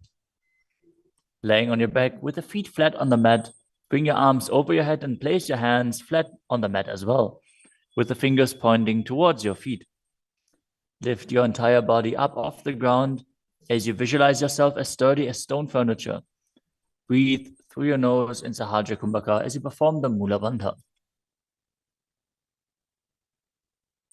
उत्तानशयनं हस्ततलाभ्यां भूमिमवष्टभ्य. The next asana is Shvatanasana. Lay on your back with the knees to your chest. With the hands on the respective shoulders, move your hips in a circular motion and visualize that you're a dog playfully laying on its back. Perform the Mula Bandha as you do so. शवच्छरीरं संस्थाप्य जानुनी सम्मील्य नाभवानीय. Next up is the Viparita Karani. Lie supine, raise your hips and legs up as you extend your hands down on the mat below, helping you balance your body as your legs are raised up. Move your legs in a circular motion as you visualize Swamiji in your inner space and keep Jalandhara Bandha and Mula Bandha engaged. भूतले सशिरो दत्त्वा खेनये चरणद्वयम्. Next up is the Viparita Karani too. Now stop the movement of your legs. Keep them pointing up straight as you visualize Swamiji in your inner space. Karni विपरीताख्या सर्वाधिव्याधिनाशिनी. Next up is Langalasana. As you lay on your back, lift your hips and take your feet over the head with the toes on the floor. Stretch your hands out on the ground behind your back. Clasp your palms, rest on your neck and shoulders as you visualize yourself as a plow. Breathe in Mocha Kumbhaka with Jalandhara Bandha and Mula Bandha engaged. दिवाकण्ठेन भूमिं विष्टम्भः पादाग्रद्वयम् ऊर्ध्वमुन्नयेत्. The next asana is Sajita Paschimottanasana. As you lie on your back in the same position, bring your hands to the feet. Pull your thighs to the chest and hold on to the toes as you keep your arms and legs straight. This is one of the 84 different asanas revealed directly by Lord Paramashiva himself. Visualize Paramashiva as you perform Jalandhara Bandha and Mula Bandha. तानं शयित्वात् कुर्वीत शयितपश्चिमतानकम्. Next up is Supta Konasana. Maintaining the same position, Bring your hip over top of the shoulder level and open your legs wide apart. Visualize Swamiji in your inner space. Perform Jalandhara Bandha and Mula Bandha. परिवृत्तिकोक्षे भागे त्रिदाहि परिकीर्तितः. The next asana is Chakrasana. Now bring your legs over top of your head, toes on the ground, hold onto the ankles of the feet, and roll onto your back, keeping your legs straight. Visualize yourself as a chakra, a wheel, as you perform Jalandhara Bandha and Mula Bandha. पासनस्तद्वौ पादौ कुर्यान्मस्तकतः परो. Next up is Supta Prasarita Parangushtasana. As you lay on your back with the legs vertical, hold on to the big toes in Prana Mudra, and then open your legs wide to the side. Visualize Swamiji in your inner space as you return to breathing in Ujjayi Pranayama, making an ocean-like sound with your mouth. उत्तानपादं क्रौञ्चं च मरीचिं वीरभद्रकम्. The next asana is Supta Padangushtasana. Now, hold onto the big toes and join your feet together above your body, keeping your legs straight and your arms straight as well. Visualize Swamiji in your inner space and perform the Mula Bandha. उत्तानपादं क्रौञ्चं च मरीचिं वीरभद्रकम्. The next asana is Matsyasana. From Supta Padangushtasana, move your legs into Padmasana and lay on your back, holding onto the opposite elbows over your head. Gaze to the nose and visualize Matsya, the fish avatar of Vishnu. Matsyasana. मुक्तपद्मासनं कृत्वा उत्तानशैलं चरेत्. The next asana is Padasharamasana. Laying on your back with the legs in Padmasana, place the backside of the right hand onto the left palm. Gaze to the nose and visualize Rama in your inner space as you perform the Mula Bandha. प्रथमकरे पद्मासन आचे सुदोषो वे भूपरिपाचे. The next asana is Sarvangasana. While laying on your back, legs in Padmasana, lift your hips and legs up. Bring your hands to the hips, supporting you with the elbows on the floor. As you tuck your chin to the chest in Jalandhara Bandha, contract the perineal region in Mula Bandha. Gaze to the nose and visualize Swamiji in your inner space. अथवा क्षेत्र संक्षेपात् सर्वांगासनम् उत्तमम्. Next up is Vrishchikasana. As you lay on your back, one foot on the opposite thigh, lift the other knee towards your head, extend both arms up above your head, and hook the fingers forward, gazing to your third eye and visualizing yourself as a scorpion. प्रथमशेन सूधो शीशिकेशिकी संधि सुदाखे. Now exchange the position of your feet. Repeat Vrishchikasana on the other side. प्रथमशेन सूधो शीशिकेशिकी संधि सुदाखे. The next asana is Vrishaparakshipasana. Now lay on your back and interlace your fingers around the neck as you lift both feet off the ground, extending one leg straight and the other knee pulled to the chest. Alternate extending and raising the knee again and again, visualizing Swamiji in your inner space and breathing calmly through your nose in Sahaja Kumbhaka. उत्तानशयनं कृत्वा अङ्गुलिभिः कन्दरां बद्ध्वा. The next asana is Marottanasana. Lay on your back and lift your legs one by one up, touching the knees to your ears as you visualize Swamiji in your inner space. शोत्तानवत् संस्थितिः कृत्वा जानुद्वयं पर्यायेन कर्णयोः संस्पृशेत्. Next up is Vrikasana. While laying on your back, place the sole of the feet flat on the ground. Stand up and then sit back down, visualizing yourself as a wolf. अथ उत्तानशयनं कृत्वा पादतलाभ्यां भूमिं धृत्वा. The next asana is Ludhasana. Lay on your back and quickly throw your legs up above your head. Completely roll over. Repeat this again and again, visualizing Swamiji in your inner space. Finish in a prone position. उत्तानशयनं पादौ शिर उल्लङ्घ्य. As you lay flat on your belly with the toes extended and the hands on the ground by your shoulders, contract your lips and make the sound of a flute, whistling while inhaling in Sadatthasana Pranayama. Visualize yourself as a chariot, carrying warriors into a battle for Dharma on your chariot back. युद्धशयनं कृत्वा नाभिं भूमौ निधाय. The next asana is Dehalyulanganasana. Now push your body up into Tadakshvasana, the plank position, as you jump your legs forward and back between the arms again and again. Visualize yourself go beyond the body and mind.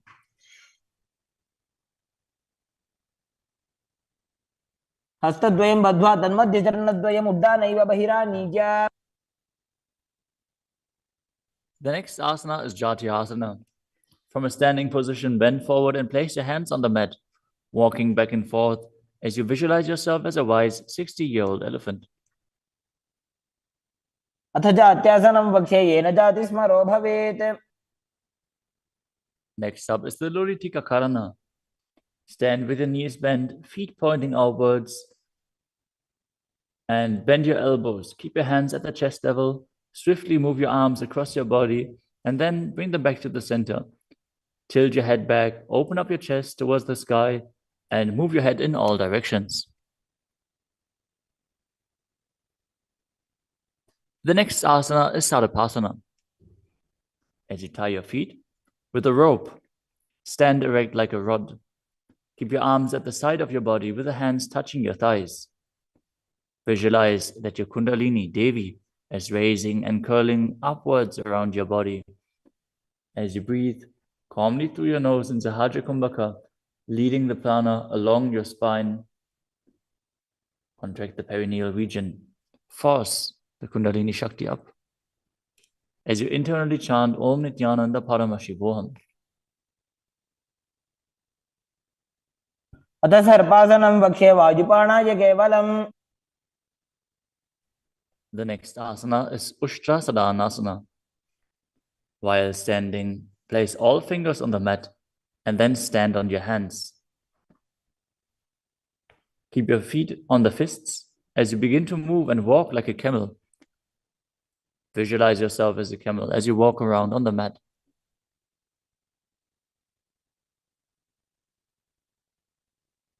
मुष्टिकनिष्ठिकाप्रदेशेन भूमौ निधाय उपरि पादतले संस्थाप्य. The next asana is Ashvasana. Maintain the same position. Walk around on the hands as you visualize yourself as a horse.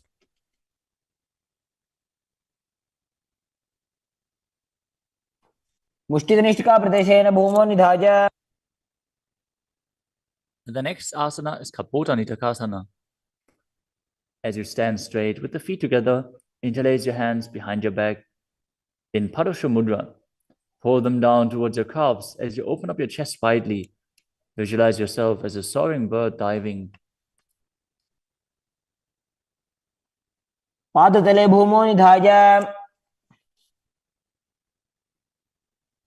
Next up is the Tala Pushpaputam Karana. Stand tall with the palms together in Namaskara Mudra as you gently bend your knees and keep the toes pointing outwards. Simultaneously open up the palms and raise one heel off the ground as you slightly lower the waist and shoulder of the respective heel, bowing to both sides. As you visualize you're holding a bouquet of flowers and offering it to Paramashiva. Next asana is Khadgasana. As you lay down on your stomach, jump your feet up towards your hands and stand. As you bring the palms together, forming the horn of the rhinoceros in Namaskara Mudra, visualizing yourself as a rhinoceros and gaze to the nose. नुजसरतमासनं कृत्वा पादतलाभ्यां भूमिम् अवष्टभ्य. Next up is the Uttanottanam. Hold onto weights if you want to intensify this asana. Now sit down all the way or as low as you can to the ground and stand back up. Do this again and again as you visualize Swamiji in your inner space. पुनः उत्थातव्यम् असितव्यम् इति उत्थानोत्थानं भवति. The next asana is Musalasana. Now stand up straight, raise your arms up over your head and jump repeatedly as you visualize yourself as a mace. सरलं स्थित्वा ऊर्ध्वं बाहु नयेत्. The next asana is Utshasakasana. From a standing position, pull the sole of the foot towards your chest, while with the other leg, sit down and stand back up. Alternate on both sides. As you gaze to the nose and visualize Swamiji in your inner space.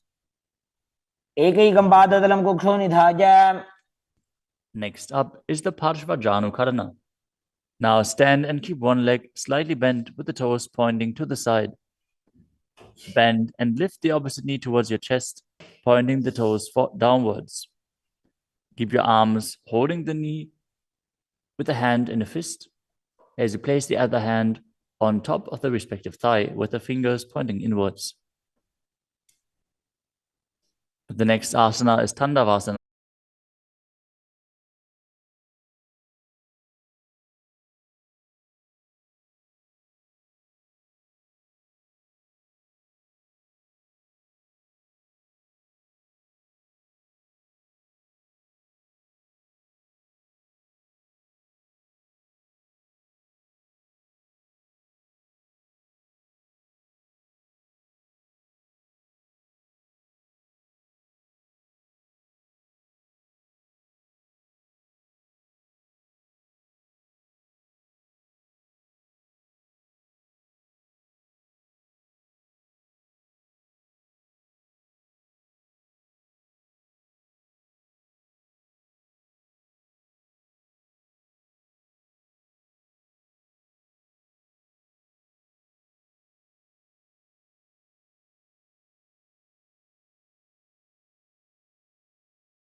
I welcome you all with my love and respect. Let you all open all your three eyes. Om Nityananda Paramashivoham.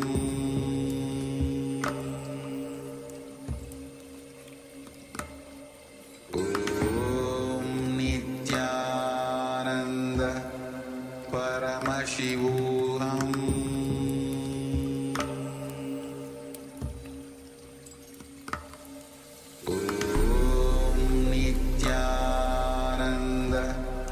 Paramashivoham.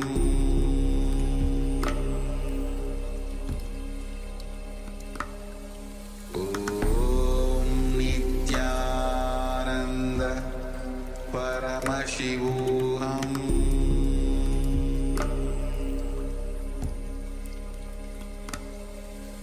Om Nityananda Paramashivoham. Paramashivoham. Om Nityananda Paramashivoham. Om Nityananda Paramashivoham.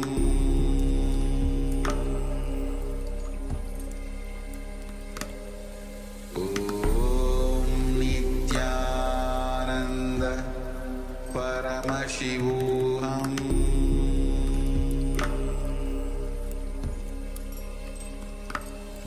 Om Nityananda Paramashivoham. Om Nityananda Paramashivoham.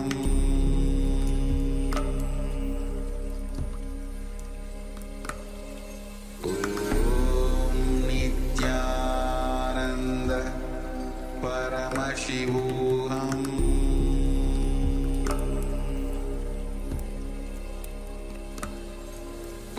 Om Nityananda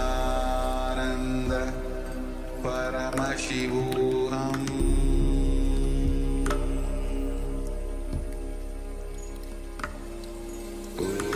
Om Nityananda Paramashivoham.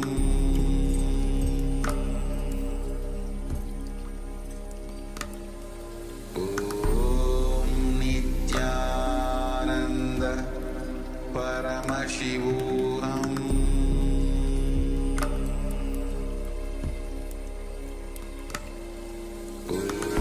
Om Nityananda Paramashivoham. Om Nityananda Paramashivoham.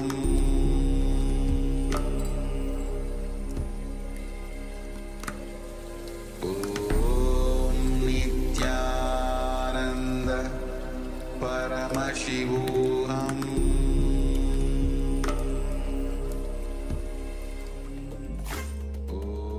Om Nityananda Paramashivoham.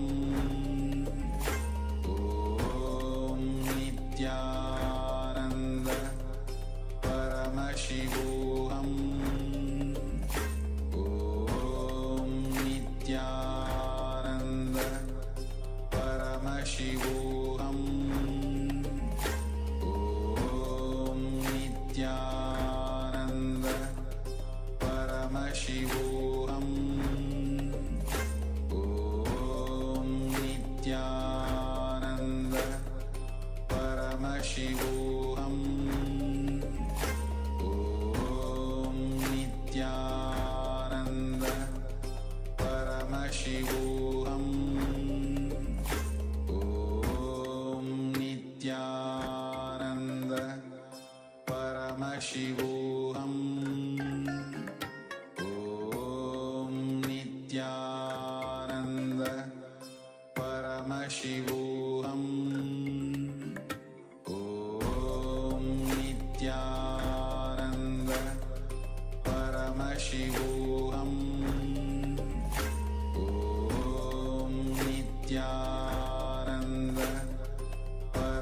Paramashivoham Om Nityananda Paramashivoham Om Nityananda Paramashivoham Om Nityananda Paramashivoham Om Nityananda Paramashivoham Om Nityananda Paramashivoham Om Nityananda.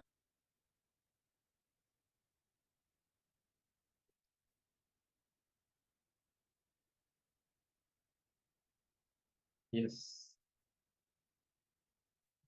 Nityanandam Paramasukadam Kevalam Jnanamurtim Dvandvaditam Gagana Sadusham Tattvamasyadilaksham Ekam Nityam Vimalamachalam Sarvadi Sakshi Bhutam Bhavatitam Trigunarahitam Sadgurum Tam Namami.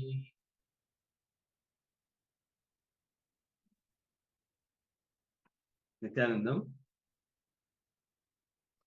Yes, we welcome all the participants for the day 2 of Paramashivoham Level 2 program. After this wonderful yoga, I mean, how many of them experience? Yes, my body is feeling better and yoga is good for you. Are you able to hear? Is this Chinese translations available? You can show the thumbs up if you are able to hear us.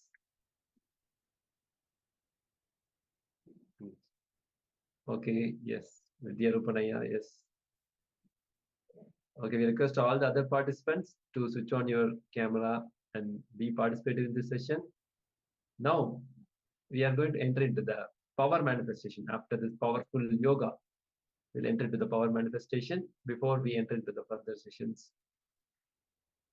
Yeah, I request all the participants to switch on the camera. Still, we see some of them not switched on your camera. I request all the participants to keep your cameras on so that we can enter into the power manifestation.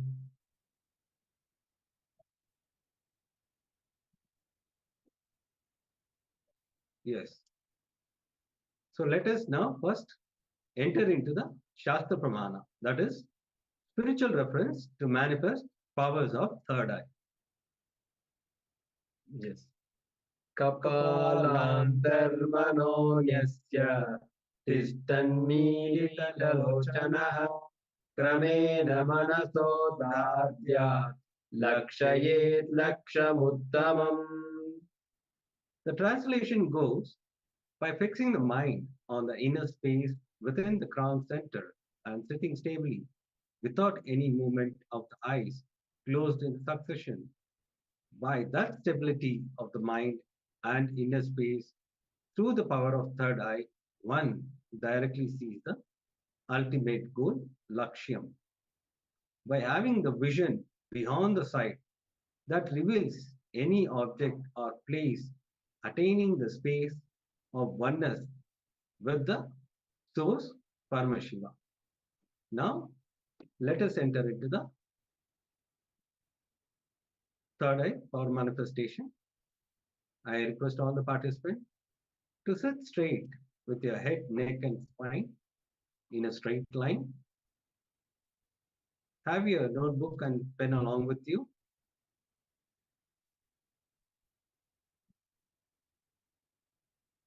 Please close your eyes. I request all the participants to blindfold themselves so that we can enter into the power manifestation.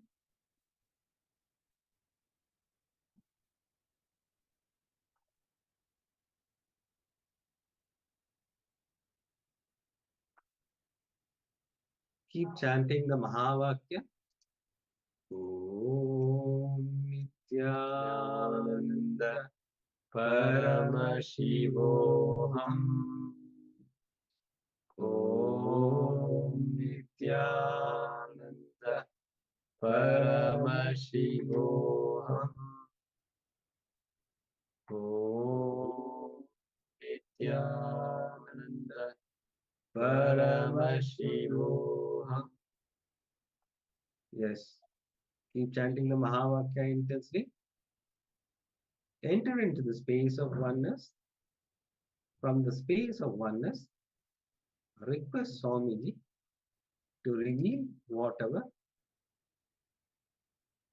shown in the. I request all the participants. I can see still some people not switched on the camera. Be in that oneness space and request Swamiji whatever is being projected, the image to reveal through the third eye. Have the deep gratitude and surrender to Swamiji. Drop all your doubts, self-doubt, everything, whatever is there. Just drop your mind and request Swamiji to reveal through the third eye whatever is being projected. Yes, now we'll be entering into the power manifestation. Please close your eyes. I can still see few participants not close their eyes. I request the Chinese translator to translate them so that they close their eyes.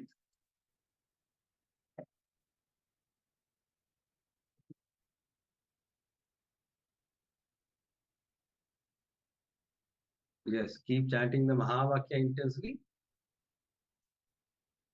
Now we are going to project the image. Let us enter into the power manifestation.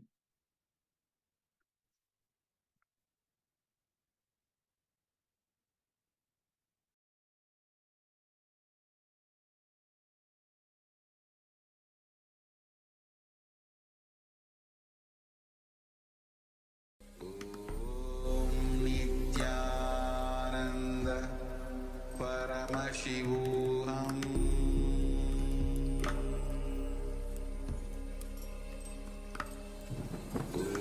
Om Nityananda Paramashivoham.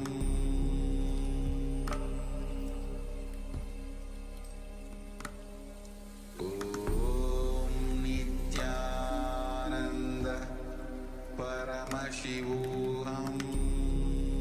Om Nityananda Paramashivoham. Om Nityananda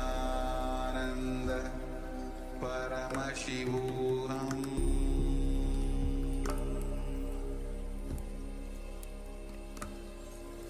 Om Nityananda Paramashivoham.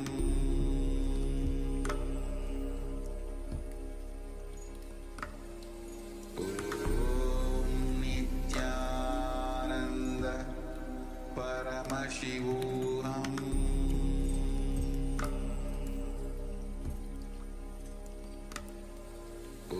Om Nityananda Paramashivoham.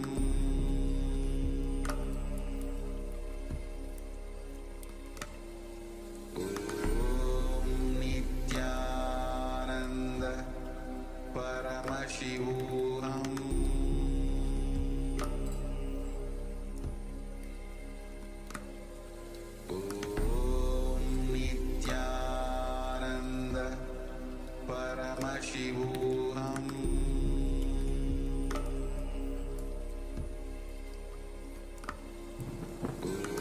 Om Nityananda Paramashivoham.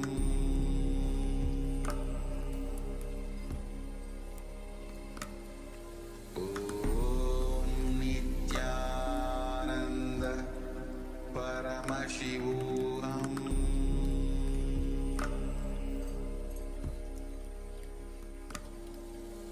Om Nityananda Paramashivoham.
Paramashivoham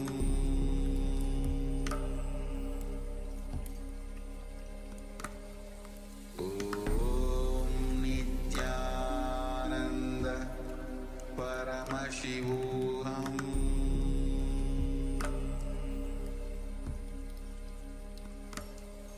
Om Nityananda Paramashivoham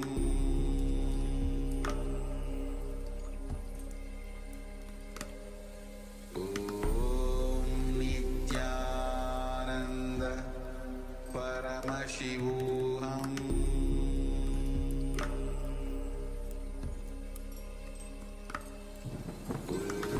Om Nityananda Paramashivoham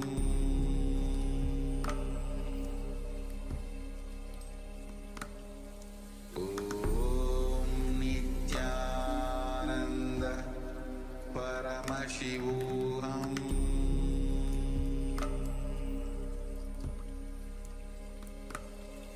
Om Nityananda Paramashivoham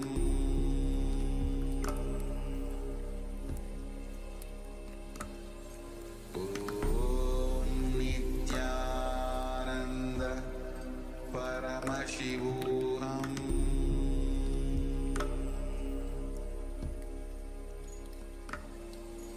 Om Nityananda Paramashivoham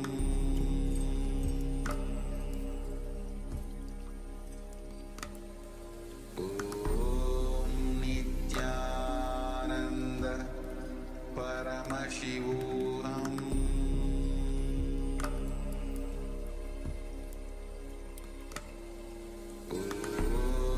Om Nityananda Paramashivoham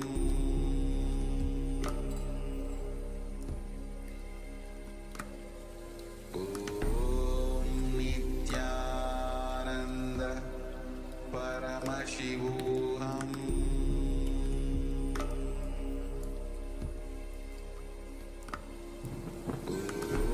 Om Nityananda Paramashivoham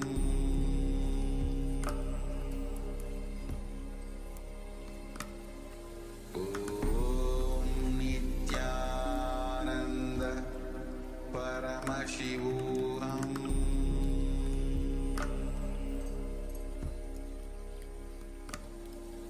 Om Nityananda Paramashivoham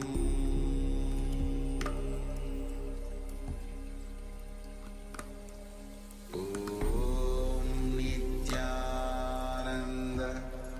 Paramashivoham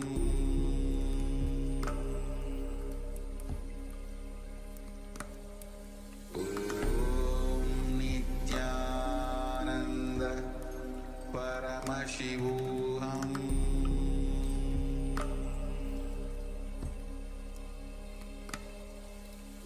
Om Nityananda Paramashivoham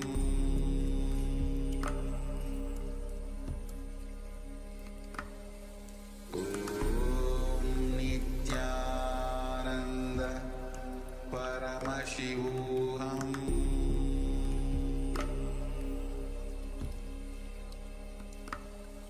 Om Nityananda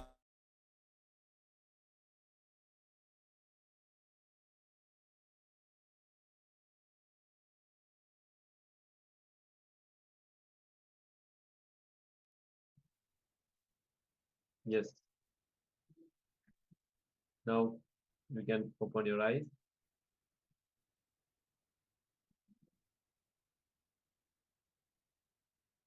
Slowly open your eyes with deep gratitude towards Swamiji.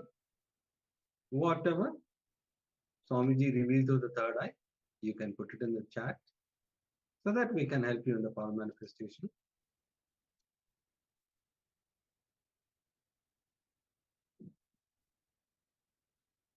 Yes, I request all the participants to participate in the power manifestation. Yes, Mama Maha, please go ahead and tell whatever has been revealed to you. You can put it in the chat, ma. Vidyarupanaya, can please switch on your camera.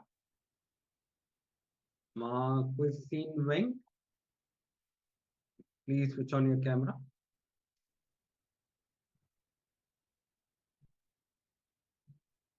Yes, how was the power manifestation? Can you please share your revelations with the Arupanaya?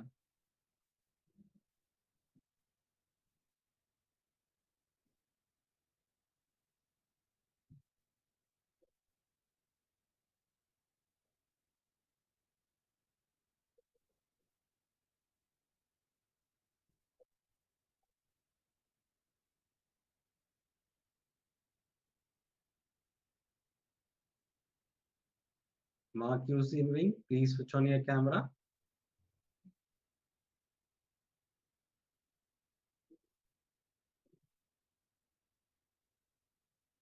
Yes, Aya, you can share whatever been revealed through the third eye.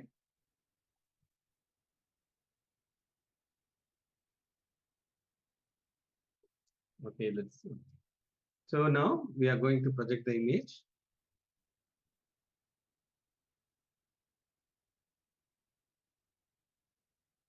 Yes, you can see two kids are playing in a lake in the boat. If you have seen water or the kids playing, you can put it in the chat. Or if you have seen the boat or blue color or brown color, whatever it may be, you can put it in the chat. How many of them are feeling that you have seen this image during the power manifestation, or what are the objects described in the picture? Any one of the objects, if you have seen this, please go ahead and share your revelations here.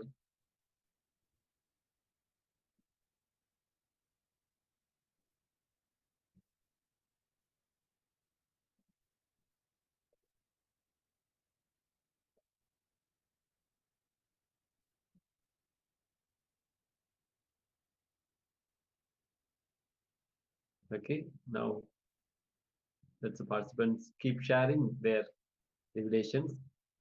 We'll move on to the next round of the power manifestation.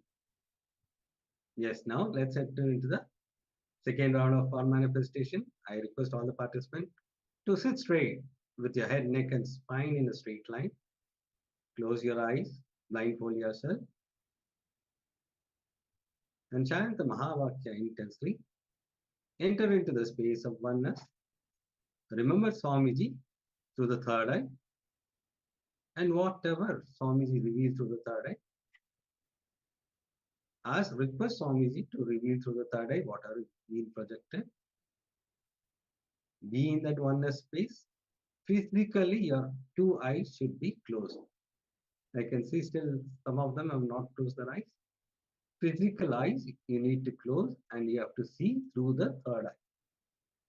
Please close your eyes with a piece of cloth. If you don't have an eye band, you can use a piece of a cloth and tie your eyes so that nothing is seen through the third eye. To the two eyes, you are supposed to see only through the third eye.